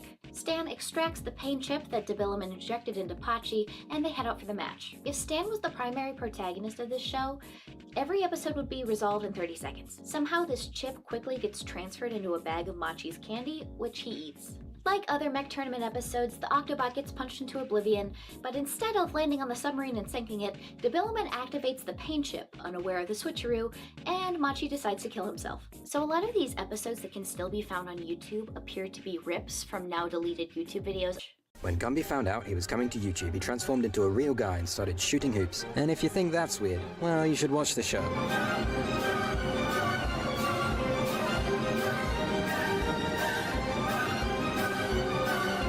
Gumby's a part of YouTube. We are now about halfway through the series, and I feel like now is as good a time as any to rewind a bit, back from 2009 to 2002, to the year of Bunny Maloney's Flash animated pilot titled The Attack of the Giant Red Octopus, or Pan Pan le Lapin, l'Attaque du Rouge Géant. This short was created by Studio Tanuki, a prolific French Flash animation and game studio, which is a whole other can of worms that I'm not really going to get into today. It's not totally clear whether this short was intended as a TV pilot, or it was just co-opted into one later down the line. The pilot opens on a production card that is clearly reminiscent of the Studio Ghibli logo. The intro introduces all the familiar characters, but with a strikingly different visual aesthetic, and with different names. Bunny Maloney is called Pan Pan le Lapin, Candy is called Rabi Kawaii, Jean-Francois is given the last name Mappamonde, and Stanuki is called Monsieur Tan. But Debilumin, Jean-Francois is established to enjoy the game that is legally distinct from DDR, and their apartment starts to crumble due to the octopus attack. He rushes to get Bunny and Candy and... oh my god! Okay, so this concept was originally intended to be an adult comedy. Explains a lot. The group gets in the mech just like in the show, but more simplified. Candy appears to break her neck while getting in, and Bunny mocks her for it. They battle the Octobot, Fist of the North Star joke. Candy says she has a special trick to deal with the octopus, Sailor Moon joke. I'm not a big fan of how Candy is treated in this pilot. Bunny calls immigration agents on the octopus, and they beat him up and arrest him. I thought this outro was maybe a Gintama reference, but that doesn't match up with the release timelines. Over my head. The Bunny Maloney fandom wiki doesn't cite it as anything, but it also missed the Fist of the North Star reference, so... Episode 27, A Bunny Story. Bunny Maloney is working on his memoir, or rather, pretending to be working on his memoir. Candy comes in and drops the news that the publishers are expecting a finished manuscript by tomorrow. Then she checks on his progress and finds out that he has a whopping 0 words written. Bunny resignedly says that he'll just have to cancel the contract and return the money that he got, but for once Candy is the one spending money that she's not entitled to. Debilumin watches on, scorned that Bunny got a publishing deal due to being a celebrity, while his hundreds of dubiously titled finished manuscripts go unread. 101 cruel and unusual punishments. And oh yes, Candy love. Bunny works late into the night, getting absolutely nothing accomplished. DeBilliman reads aloud his Candy fanfiction. Her lips embraced his inflamed proboscis. Machi gives it to the spies to use as toilet paper. And doesn't this guy only know 2 words? He is, in fact, not any more eloquent on paper. The businessmen show up. Candy presents Jean-Francois's manuscript, and Bunny begs for forgiveness. And they laugh and reveal that what they meant was that they were expecting a finished manuscript from the ghostwriter, not from Bunny. At the book signing later, they realize that it's a bunch of fabricated, exploitative drivel and an overt character assassination of the entire Protect team. Oh, what a dozen cheerleaders! Ha, I wish. DeBilliman accidentally does them a favor by collecting and shredding every copy in the city. Upon realizing this, he panics and presses that stupid button. Episode 28, Stan's Perfect Match. Candy decides that Stan needs a girlfriend. I think we were overdue for a Stan episode, in my opinion. He's one of my favorite characters. What can I say? I'm a sucker for the hologram guy character trope. Bunny wonders if she's planning to set him up with Charlotte, to which she responds, I wouldn't do that to a friend. She signs him up for a dating site. Keep in mind that this was back when dating sites and apps were kind of stigmatized instead of the default way to meet people to date, so that's why everybody thinks this is so funny. Turns out the person operating the dating site was none other than DeBilliman, who demands Machi find a match for Stan who they can pay off to sabotage him. Back at home, Stan matches with Charlotte, whose profile is just thirst traps. Real classy, guys. Don't worry, he got a second match. They don't exactly show what it is that they're reacting to, but it's definitely heavily implied to be an unsolicited pic. Again, jokes that would be funny if this show wasn't for 10-year-olds. Machi finds a sexy Tanuki, meaning basically Stan with eyelashes and breasts, and Stan quickly changes his opinion of the website. Stan arrives for a date with a Shinuki, whose name is Blaireau. Well, kind of. He decided to show up in hologram form. The general and the sailor guy realize that they've been catfishing each other, but they just decide to accept it and indulge in some old man yowie. You know what? I like it when the show does gay jokes. I think it's fun. Blaireau is disappointed that he didn't show up in person, and so Candy offers to take them to the Protect team base. Blaireau is seriously put off by how much of a geek he is, but has to put up with it for the sake of getting paid. While she's there, she sneaks a bunch of photographs with her concealed camera, which transmit directly to DeBilliman's lair. Bunny and Candy discover the ruse, and Candy and Bunny try to mitigate Stan's heartbreak by making it seem like she was a fugitive on the run. The submarine sinks in this episode due to DeBilliman receiving a letter bomb, and I'm genuinely not sure who sent it. I don't think Stan ever figured out the ruse, so maybe it was Bunny? Maybe even Blaireau? Unclear. Episode 29, The Wrong Diagnosis. With this episode, we enter Le Point de Non-Retour, with most of the episodes going forward being available only in French. Wait, hold on, I need to get my Lost Media voice on. From this point on, only 5 of the 23 remaining episodes have the English dub preserved, making the remainder of them Lost Media. What happened to these episodes? Well, Kabylion is an on-demand channel, making it challenging to preserve these episodes via normal means, since on-demand shows are unable to be recorded, unlike in France, where the show aired on normal TV stations. Therefore, most of the preserved English episodes were taken directly from the Kabylion YouTube channel, which has since deleted any trace of the show due to being an embarrassment to the network for being too horny. That's enough of that. So this episode begins with an advertisement for Stan's new automated medical booths. The Protect team is pissed off because they feel excluded, or perhaps they just want a cut of the profits. The hive mind populace of Bunnyville all want in on this new invention, which ends up getting held up by Louie for hours due to him working out his persecution complex. I don't know, Louie. I think you might just actually be persecuted. The Protect team shows up to advertise their own products to divert some of the attention to themselves. DeBilliman sends out his spies to take pictures of the medical booth mechanism so he can start producing cheap replicas. Bunny cuts the line to try the machine out himself and gets diagnosed with being 6 weeks pregnant. That's right, folks. It's an Mpreg episode. He seems strangely enthusiastic about all this. Back at home, Bunny is being doted on by Jean-Francois and Stan, while Candy is pretty damn sure that Bunny isn't actually pregnant. Stan reveals that he's just playing along. Plus, he's not particularly eager to admit that one of his booths messed up a diagnosis. Bunny practices scoring 3-pointers with a baby doll. Charlotte is into Mpreg. Candy demands that they go on what is basically Dr. Phil to talk it out. Everyone, believing Bunny is actually pregnant, gets on his side instantly. Plot twist, the diagnosis was actually for the woman he kicked out of the booth as he was cutting in line. DeBilliman shows up to disparage Stan's medical booths for making such a serious error and promote his own, after which he's ejected directly into that damn button again. How many times did they rebuild the submarine? They haven't thought about removing that thing yet, or at least, like, putting a little glass on top of it?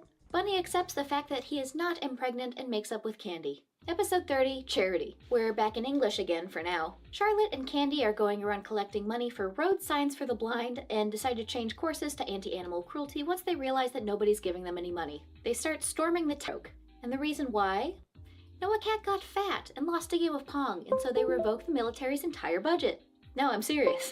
Noah Cat is getting kind of flabby, and from the look of you, that's not just a metaphor. So we're stripping you of your budget, fatso. Okay, yeah, this is really overhauling my entire assumption about how the Bunnyville government works. Noah Cat decides to register the military as a charity to collect donations from the citizens. Nobody falls for it until one of the soldiers suggests that they get a celebrity representative. But as no self-respecting celebrity will have anything to do with us, that only leaves... Bunny gets a call from Noah Cat and is instantly swayed. We get an abridged transformation sequence before Bunny loads into a tank to threaten the population into donating. Candy calls them out for having no fuel or ammunition, which incites a riot. Once they run away, Debilumin orders his spies to follow the tank. Bunny records a charity record, which just objectively sucks so much that even Louie hates it. Debilumin remotely records it and blasts it across the entire city, inciting another riot. As Secretary Octopus calls to beg Candy to get the Protect team to handle the riot, Candy says she won't budge until the government reverses the decision to defund the military. It works. The Zeppelin blasting the shitty music lands in a predictable location. This episode was another really strong one. The humor was just so off the wall, and some of the one-liners are really excellent.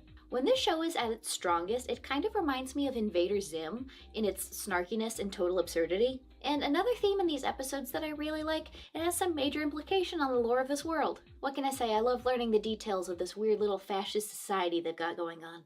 Episode 31, Sick Bunny. Candy is planning a vacation getaway, and Bunny concocts a plan to fake sick right before she leaves so he can go to a Bunny Babes concert with Jean-Francois. Except Candy wants to do the same thing, except with Charlotte, just by leaving him while they're on vacation instead. Bunny covers himself in fake chickenpox marks, but Candy quickly finds the lipstick that he used to do it and figures out the scheme. Meanwhile, Debilumin is convinced by Bunny's ruse and celebrates his illness, spilling a vial of noxious liquid and making himself sick in the process. Candy ties up Jean-Francois and demands that he fess up in hell. Jean-Francois quite literally coughs up the truth, and so Candy decides to claim that he's staying home from vacation to take care of him and threatens to give him an intense medical examination. Bunny decides to just drug her with sleeping pills, but not before he accidentally pulls out boner pills instead. Quality children's programming. Jean-Francois desperately tries to convince him to not roofie his girlfriend, which he ignores. Candy gives him the medical exam that she threatened, and he suddenly feels a lot better after she pulls out a rectal probe. I'm not exactly sure what this thing is supposed to be, but it looks a lot like a turkey baster. The clock chimes the hour and Candy suddenly runs off, remembering that she needs to tell Charlotte to call off her side of the plan. Candy calls the wrong phone, and so Charlotte calls Bunny to tell him that their apartment is flooded. Except, Bunny's still at the apartment. Candy, being an equally if not more terrible person than Bunny is, also prepares him a drug to drink. They both drink each other's great time as Candy and Bunny wake up from their involuntary naps. This episode is a great illustration of how completely busted Candy and Bunny's dynamic is. Even when they both have the exact same goal, they're completely unwilling to admit to it because they just assume that their goals are opposed no matter what. This whole episode could have been avoided by Bunny being like, "Hey, can we do our vacation some other time? I kind of want to go to this concert with Jean-Francois." And then Candy would be like, "Oh, actually, I kind of wanted to go to that with Charlotte. Yeah, let's do it some other time." And then both of them would just go separately and have a great time without having to slip each other drugs. But no. Episode 32, Lost and Found. Candy cleans off the mech while Stan and Bunny are messing around. She falls off the top all the way to the ground, and Bunny simply cannot be bothered. The next day when she wakes up, she has no idea who Bunny is, or who Jean-Francois is, and she can't even remember that her name is Candy. Debilumin is thrilled, and extrapolating that she also probably forgot that they're enemies, thinks this is the perfect opportunity to insert himself into her life. Bunny takes her around the apartment, explaining things about their life together in hopes to jog her memory, but she doesn't believe that she'd ever willingly date a loser like him. Candy demands that he move out, but she instinctually trusts Jean-Francois because he's perfect. Bunny runs into her later with Charlotte in tow. Charlotte attempts to remind her that they're best friends and share everything, including Bunny. Candy tells her that she can keep him and drives off. Candy rolls up to the Aqua Bar and immediately starts hitting on General Noah Cat because she has a thing for guys in uniform. This gives Bunny an idea. He lies that Debilumin is planning to attack the military headquarters, which both leads Noah Cat to believe that Candy's interest in him is just a ruse to cause a distraction, and Candy to see Bunny in his uniform, which reminded her of why she's attracted to him in the first place. Her memory is unlocked for good once she sees Debilumin's submarine and knows instinctually to blow it up, along with the rest of the marina. But we get this cute little dance animation again, so all is well. Episode 33, It's All in the Cards. Bunny accidentally smashes Candy's hand mirror when he's messing around with a soccer ball inside, which Candy asserts is going to bring him bad luck. A series of bad things starts happening to him, which culminates in him getting hit by a car. After this experience, Bunny suddenly becomes extremely superstitious and starts taking to divination, much to the annoyance of Candy, who thinks he ought to be preparing for the mech tournament instead. Debilumin starts plotting something that the auto-translator completely failed to elucidate for me. All I know is that Machi predicts the submarine is going to sink again, which is a safe bet. Sudden skip to the tournament battle, and Bunny is still way too distracted, attempting a pendulum reading with a human's foot instead of taking a shot. That's pretty good. Meanwhile, they get completely trounced and actually lose the mech battle tournament for the first time in the series. Afterwards, Bunny is confronted by the others, but has no interest in giving up his new rituals because he believes he got a message from God. He holes up in his sanctuary space and refuses to break his meditation until Stan shows up and claims that Candy is being attacked by Debilumin, and Bunny finally snaps out of his obsession and goes to save Candy, who is really just standing next to the submarine of her heaven sent. Candy is upset about Bunny gaming late into the night instead of going to bed with her, and so she decides to murder him with an axe. How did I get here? This is not my beautiful wife. Bunny, who's bummed out from Candy going all murder mode on him, requests a love potion from Stan, which he obliges. It's a spray, and Stan warns him that only a couple drops is enough and not to overdo it. Debilumin is also concocting his own bunny girl attracting spray, which is so noxious that it causes him to be attacked by flies. Bunny completely disregards Stan's advice and over-applies the spray, giving us a bunch of furry bait scenes. No! Not this again! No! Stop it! Stop it! Stop it! If I had a nickel for every time I watched Candy Bunny pole dance. I'd have 3 nickels, which isn't a lot, but it's weird that it happened thrice. Outside the room, Candy notices a gross smell and is totally disgusted when she encounters Bunny. But Pachi isn't. Well, that could have been worse. Candy kicks him to the curb. When Stan asks what happened, Bunny admits to using the whole bottle, which Stan says was a monumental fuck-up. Or at least that's what of animals through the city, and Noakak deploys the army in response and is accidentally racist against octopus people while making an analogy, after which he's forced into sensitivity training by Secretary Octopus. Bunny crashes his car and runs into the Aqua Bar, and I bet $5 that we're about to have a horny Charlotte moment. Oh, Bunny! Oh, quel délicieux parfum! Viens voir maman, mon gros loup! Wow, who could have seen that coming? I will be collecting all your $5 on patreon.com/LeighSpeaks. Now being pursued by a horde of animals and Charlotte, Bunny escapes with a conveniently timed Louis appearance. Bunny gets some wise two-word advice from Jean-Francois, which causes her to forgive Bunny. As two groups of crazed animals converge, Louis' truck goes careening off a bridge, and at the same time military jets fire at the truck, which all miss and hit Debilumin's submarine instead. Bunny and Candy make up, although she still refuses to sleep with him due to the fact that he got sick from his unexpected ocean dive.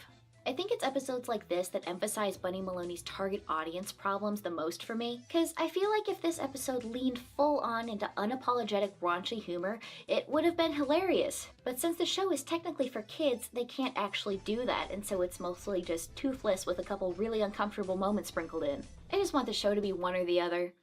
No, actually, I just want it to be an adult comedy. I want them to be able to make jokes without having to write in plausible deniability that they're talking about something else. Now that we're about 2/3 of our way through these episodes, let's take another Facts We Know About Bunny Maloney universe break.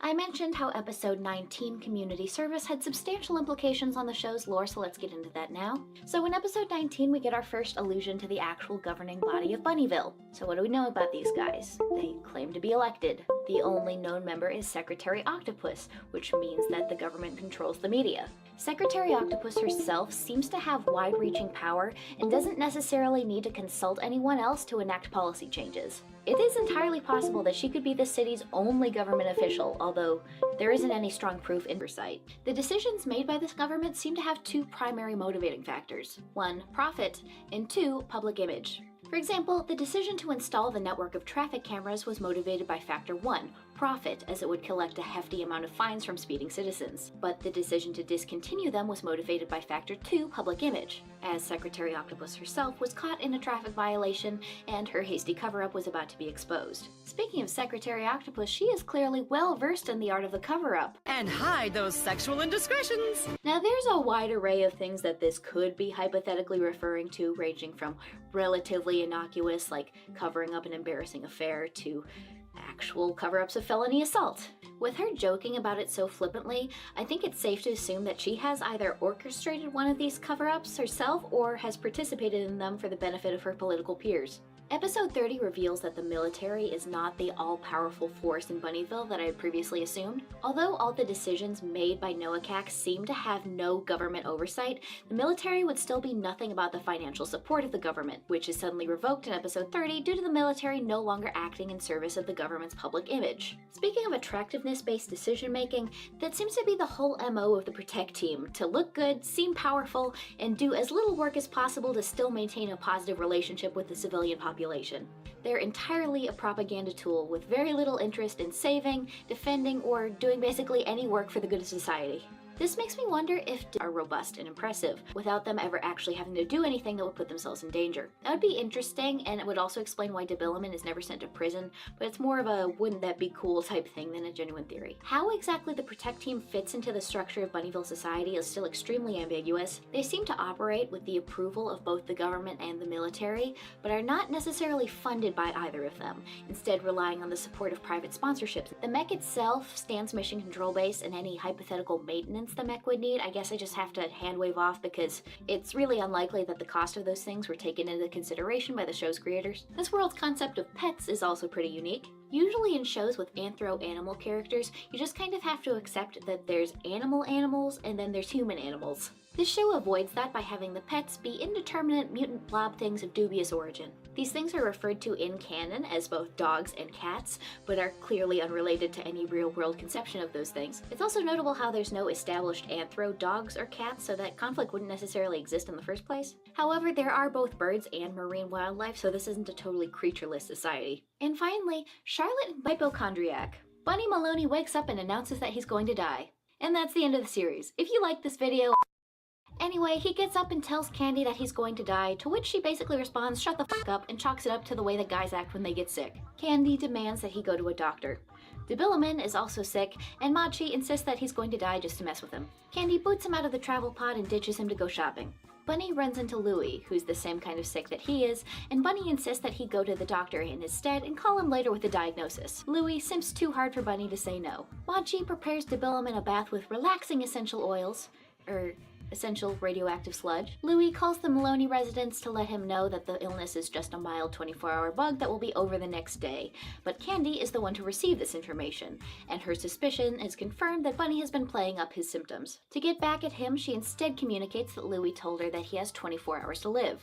Bunny, genuinely under the impression that he's about to die, goes and gives his final goodbyes to everyone, much to their disgust due to his stank breath. Although Candy was planning to tell him that she was just kidding after a few minutes, since he's piling on the romance and affection, she decides to keep quiet about it for a moment longer. Unfortunately for her, as she's going to the bathroom, Bunny runs into Louie, who has no idea that Bunny has been told he's going to die. And therefore, Bunny decides to fake his own death, covering himself in tomato sauce to make it seem like he's exploded into blood. Candy cries that it was all her fault until Bunny reveals that it was just a prank. Debilliman, having accepted his own death, decides to just kill himself and get it over with.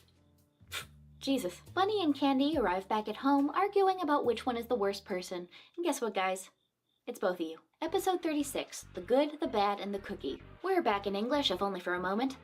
Bunny and Jean-Francois are getting wasted off carrot juice, and Candy made cookies. For some reason, this episode has the English audio in very poor quality and the French visuals.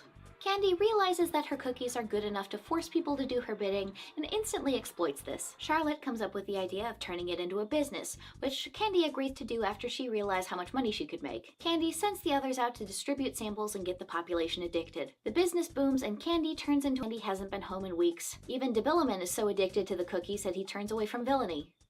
Get the industrial tire pump!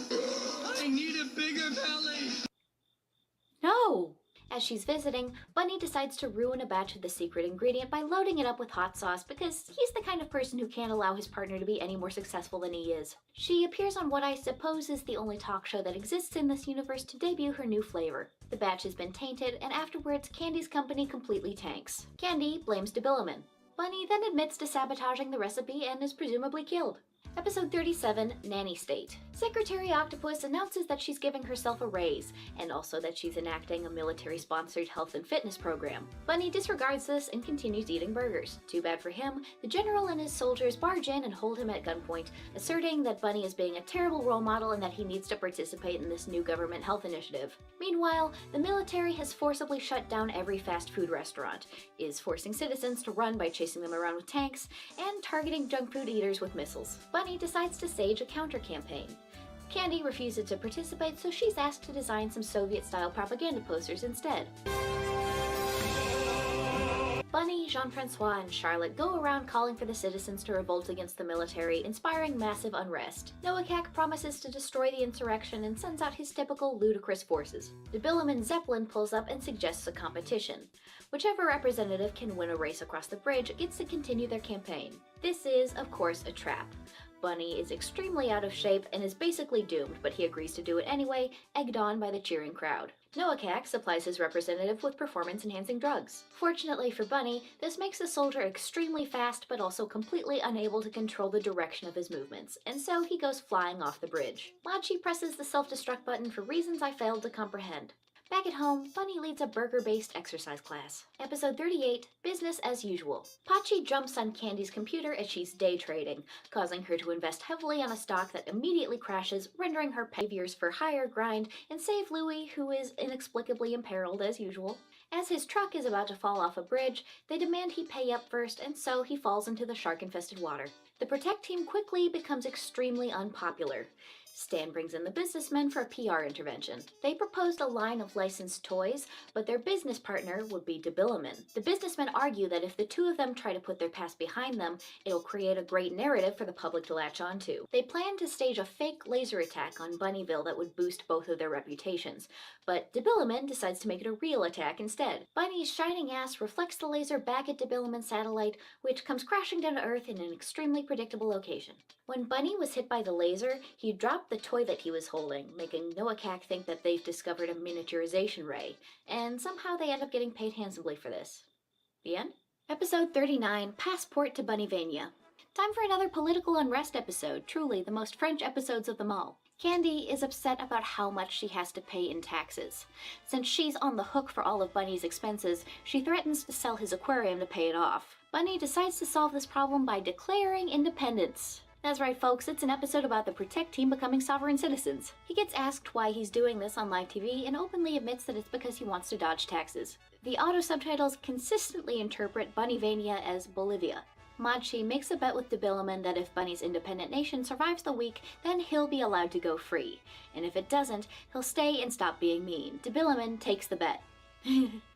I really like this visual gag where his nose breaks the black borders. Secretary Octopus and Noakak's military conspire to crush the rebellion. At first, the public is largely on their side, but as soon as it's announced that everybody else's taxes are going to be raised as a punishment for the Maloney household refusing to pay, public sentiment immediately shifts. Candy, upset about Charlotte being mistreated over expressing loyalty to her, goes to file a complaint at the Bunnyville Town Hall. Except, to her surprise, the space directly outside their apartment has turned into a closed and heavily armed border. Charlotte attempts to enter but is prevented by a soldier, who she causes to flee by hitting on him. And then I think she gets hit on by a woman, and then she flees. Charlotte is homophobic, like literally running and screaming homophobic. Candy starts to get less optimistic about this whole independent nation thing when she realizes that they're basically on house arrest. Bunny reminds everyone that they have an alternate way to leave, but the military took that into account too. And then all their utilities get cut off. Stan shows up announcing that he refuses to support them and that Louie is going to be the new manager of the Protect team if they don't give this up, and changes Bunny's mind immediately. They sign a treaty with Noakak and collect their new tax bill, now with severe penalties and late fees. Machi refuses to accept that he lost the bet and does you-know-what. In the final scene, Bunny and Candy are prevented from having to sell everything that they own due to the businessmen showing up and buying the IP rights to the nation of Bunnyvania. Episode 40, Cold Turkey. We're back in English for 2 whole episodes in a row. Bunny is going through junk food withdrawal, and so when Jean-Francois comes back with a pizza, Candy chucks it in the trash, telling him that he needs to quit for good and threatens to break up with him if he doesn't. This feels like a pretty hollow threat considering we're 40 episodes of I Hate My Wife jokes in and they're still together. They start attempting to 12-step Bunny, and Charlotte rolls up with an announcement. Guess who's on the world's best anti-addiction program? Whether it's junk food or men, we addicts all have the same, She is canonically in treatment for sex addiction. Anyway, she starts trying the language, being forced into English. And what we need are totally clean socks. Do you mean a total detox? They try to make him drink a soy and wheatgrass shake. It cleanses out the system. No, that's what this is for.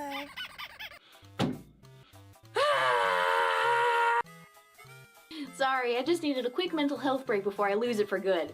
Anyway, detox montage. After a week of being clean, Candy leaves him alone with Jean-Francois to go to the grocery store, and Bunny begs him to unlock the refrigerator. De Billaman decides to exploit Bunny's weakness and overload him with opportunities to eat junk food. Bunny immediately caves once he sees it, but Louie intervenes, destroying the buffet before Bunny has a chance to partake. De Billaman airdrops even more junk food, and Stan summons the rest of the Protect team, equipped with a special junk food sucking vacuum gun, preventing Bunny's relapse. Modchi suggests that they just take the easy route and deliver a pizza to Bunny's apartment, but he's too much of a pizza junkie himself to allow De Billaman to take one from his stash. Bunny leaves, and Candy commands Jean-Francois to follow him. They end up at the harbor, where he meets the businessman in an obvious drug deal parody and gets busted. He gets locked in his room to ride out the rest of his withdrawal.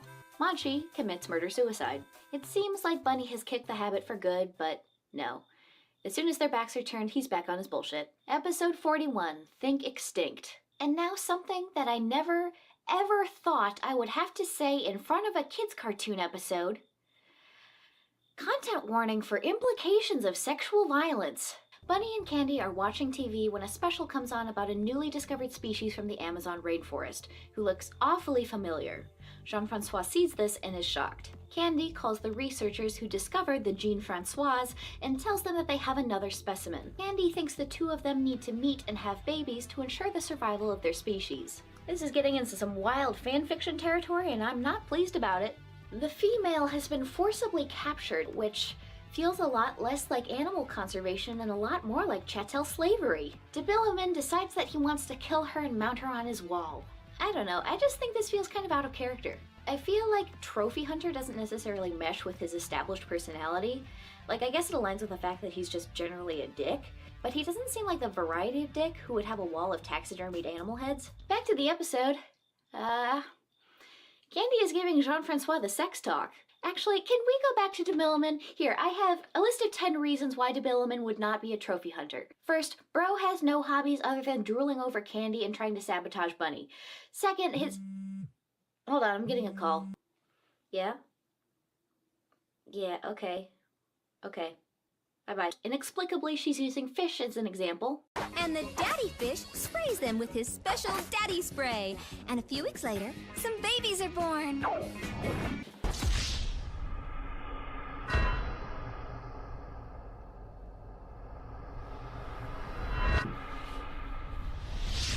They wrote in a throwaway visual gag about fish. This episode isn't gonna get any easier to deal with, is it?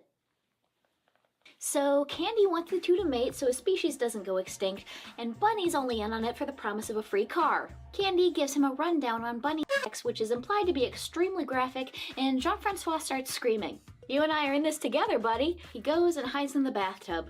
Note the graphic of two cartoon bunnies screwing. They're really channeling the pilot here. Candy gets annoyed with Bunny and threatens to shoot him with a gun.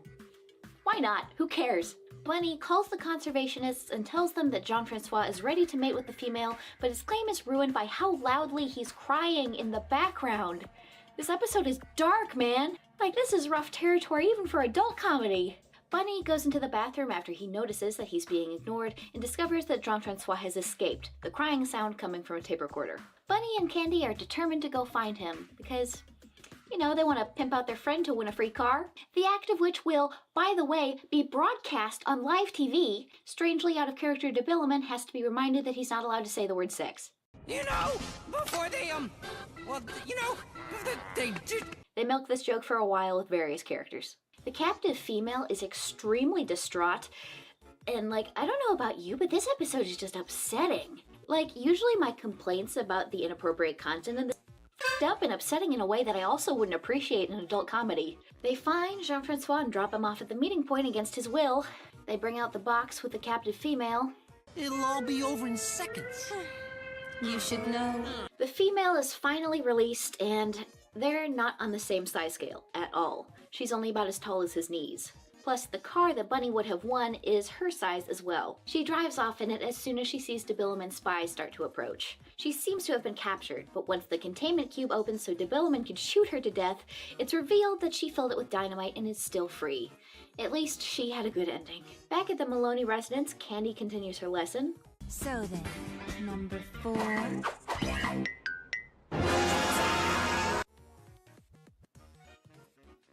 I assume I'd probably be horrified again like I've been for this entire episode, except that I didn't understand this joke even slightly.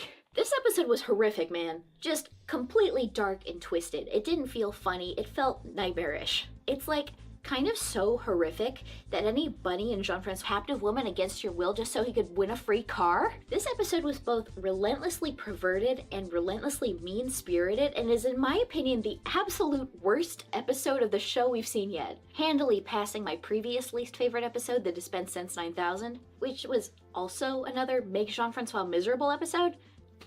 Why do they make these? This was genuinely brutal to get through. Usually when they portray Jean-Francois as this kind of ambiguous half-person, half-pet, it's in a cute way, like the fact that he eats out of a doggy bowl. This episode ends up examining that dissonance in a way that is completely horrific and not at all in service of the comedy. Episode 42, Rabbit vs. Rabbit. Bunny takes Candy out to dinner, and Candy, finding a ring in her jello, thinks he's proposing. But no, the ring was just the WaiterBot's loose washer, and Bunny invited her to dinner to announce that he intends to play video games non-stop until he can be the first ever person to beat a certain level, and so he's backing out on their plans to go on vacation. Candy has had enough and breaks up with him, thank God, although unfortunately it's obvious that these losers will be back together again by the end of the episode. They fight over which one gets to keep the apartment, and they end up doing the sitcom thing where they paint a dividing line to denote who gets to go where. Then they fight over Jean-Francois until he eventually gets fed up and leaves. Debiluman takes credit for them breaking up despite having nothing to do with it, and notes that it's great timing for them to be in disarray because the mech tournament is coming up. More divided house shenanigans. Stan reminds them that they need to make up before the tournament, and if they don't, then one of them is going to need to drop out, or else their infighting will surely lead them to fail. It comes down to a coin flip. Bunny wins, and he sets out to battle solo. Debiluman calls Candy and asks if she's pissed off enough to fight against him. She agrees and pilots the Octomech. As the battle begins, Jean-Francois suddenly Akira slides onto the stage and begs them to make up. They do, much to the annoyance of the crowd. Bunny and Candy go and blow the submarine up for old time's sake.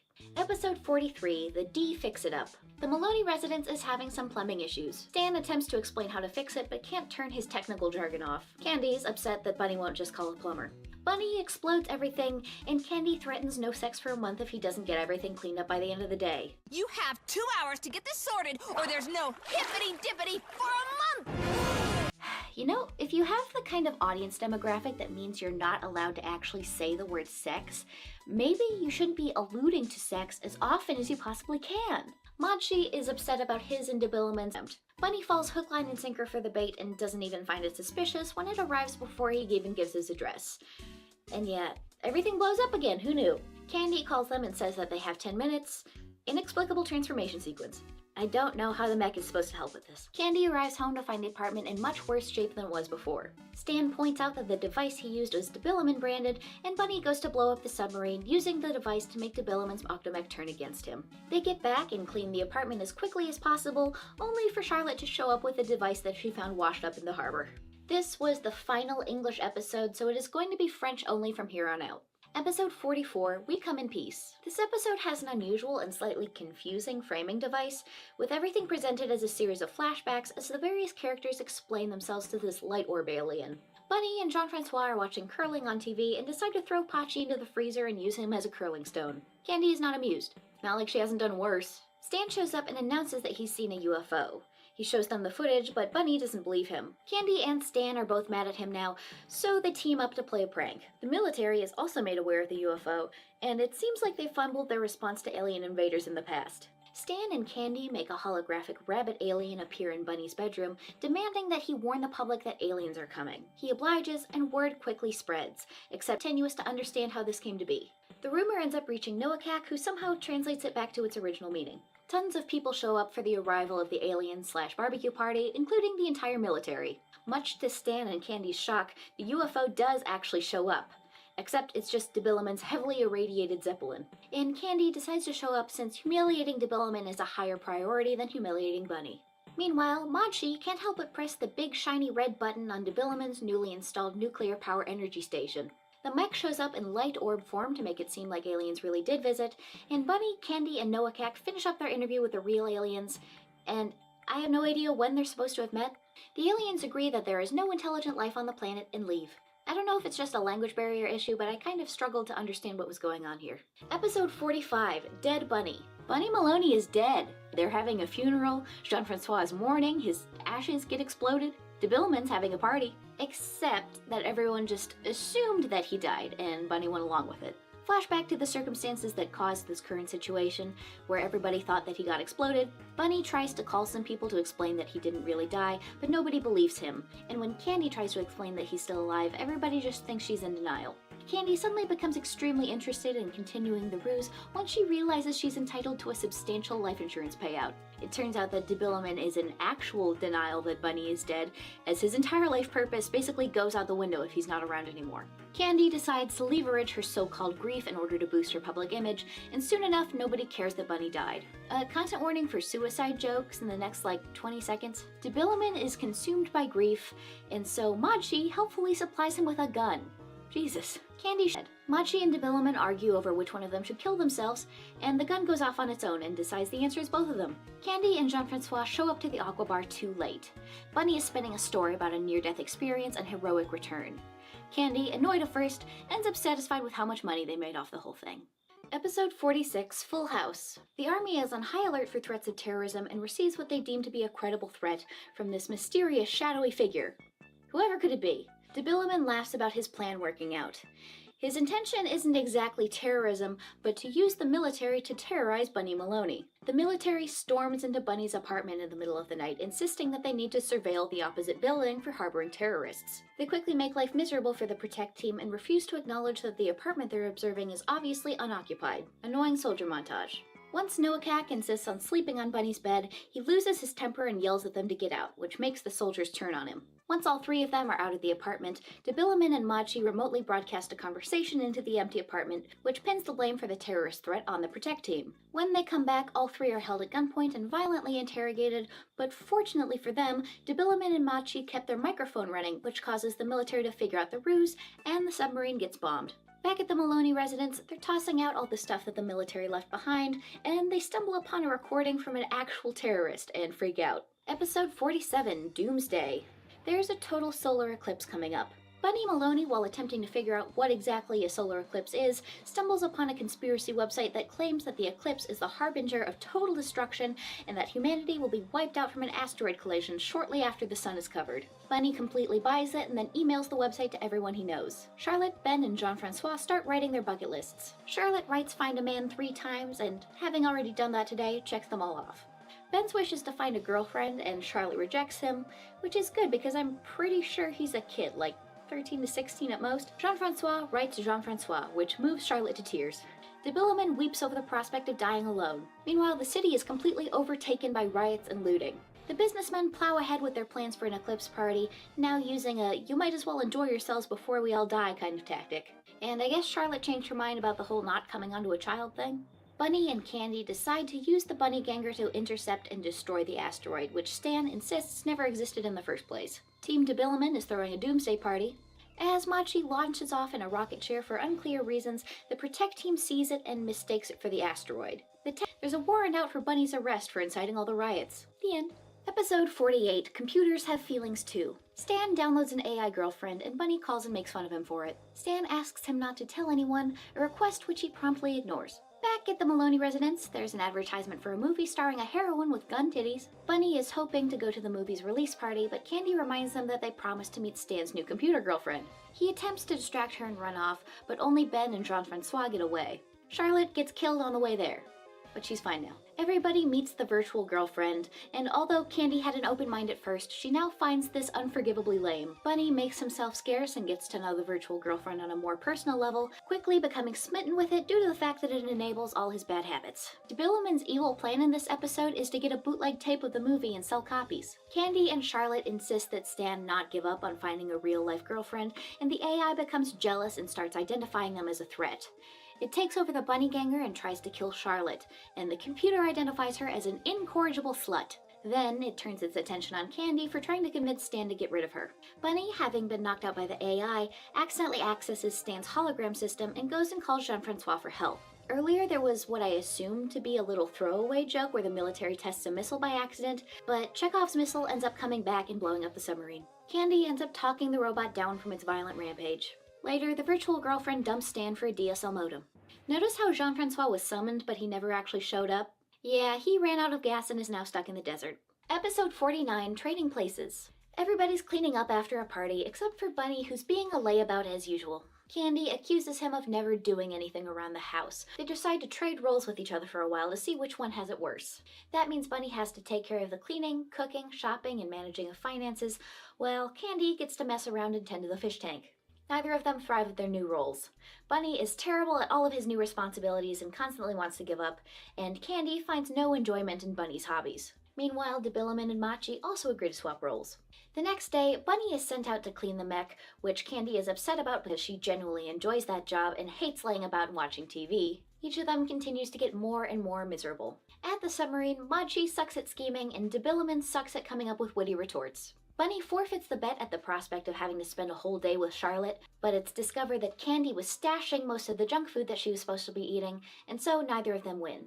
Debilumen, still playing the role of Machi, sinks the submarine on purpose. Candy and Bunny still disagree on who has it worse, so they try to summon Stan to be the referee again, and he just disappears instead of giving them an answer. Episode 50, Funny Bunny. Candy and Charlotte are watching a stand-up comedian on TV, and Bunny insists that he could do a better job, so he decides to take part in an upcoming stand-up competition. Debilumen makes fun of him for it, which causes Machi to want to participate, thinking it could be his ticket out of the submarine. Bunny practices his bits, and they're terrible. They're not funny in the first place, and he keeps trying to explain them, making it worse. Candy tries to get him to give up before he humiliates himself, but he's unshaken. Machi practices his set on Debilumen, who is not a receptive audience due to being the butt of most of his jokes. Bunny keeps doing drive-by comments, say whether any of them are actually funny or not. Noah Cat comments that the only way he could win the competition is with laughing gas, which Bunny takes as a signal to go steal it from the military. Machi tries to set with the spies, who find it much funnier than Debilumen did. The competition finally arrives.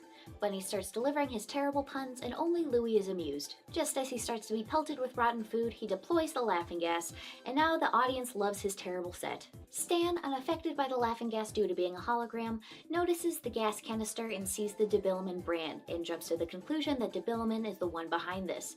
So, Candy goes and kicks their ass. We arrive back at the competition venue to find that Jean-Francois has inexplicably won. Episode 51, Made for TV. Bunny Maloney is watching Bunny Maloney, which seems to be a relatively sanitized and a much more action-oriented show in this universe, and they have whoever this is to stand in for Debilumen. Debilumen is upset by his portrayal, while Machi is upset that they wrote him out entirely. It seems like Debilumen's evil plan involves making this in-universe show much more like the real-world show by showing them being horrible to each other. Because of their new show, the Protect team are more famous than ever, constantly being swarmed in public. Debilumen hijacks a talk show and broadcasts the footage that he collected, making them look uncool and like bad role models. Suddenly, they're ignored and treated coldly by the public. The next time they turn on the TV, they find a live broadcast of themselves at that very moment. It's Debilumen's new TV show. He holds a text and vote for which one of them should be beat up first. The audience votes Debilumen because they prefer the guy who played him on the first show. I desperately need to know what this guy's deal is. Episode 52, Legend of the Bagman. Welcome to the final episode of Bunny Maloney. The Sailor Man is giving a ghost tour with Ben, Louie, and a few stock humans in tow. He tells the story of the Bagman, who supposedly haunts the area. The rest of the episode is a flashback. Back at home, Candy's cleaning while Bunny is lazing, their usual dynamic, and Bunny pulls a stinky sleeping bag out of the trash and inexplicably starts fantasizing about how it'll make him cool and popular. There's those mysterious pink and green Charlottes again. Bunny is exiled to the couch so long as he's still wearing the sleeping bag, but hey, at least he's having a good time. But then he starts sleepwalking, unleashing a path of terror and destruction wherever he goes. When he wakes up, there's a news broadcast about the Bagman attack, and Jean-Francois is the only one who's able to put together who it is. But Bunny conveniently forgets that he's able to understand him again. Meanwhile, de Billaman is getting jealous that the Bagman is stealing his villainous thunder, and also there's a reward out for his capture, so de Billaman sends out his spies. Candy, still not understanding that the Bagman is Bunny, the Bagman enter their apartment complex and discover Jean-Francois on the floor, assuming that he's been attacked. Candy beats the crap out of the Bagman, not realizing that it's just Bunny with his eyes closed, although that's never stopped her before.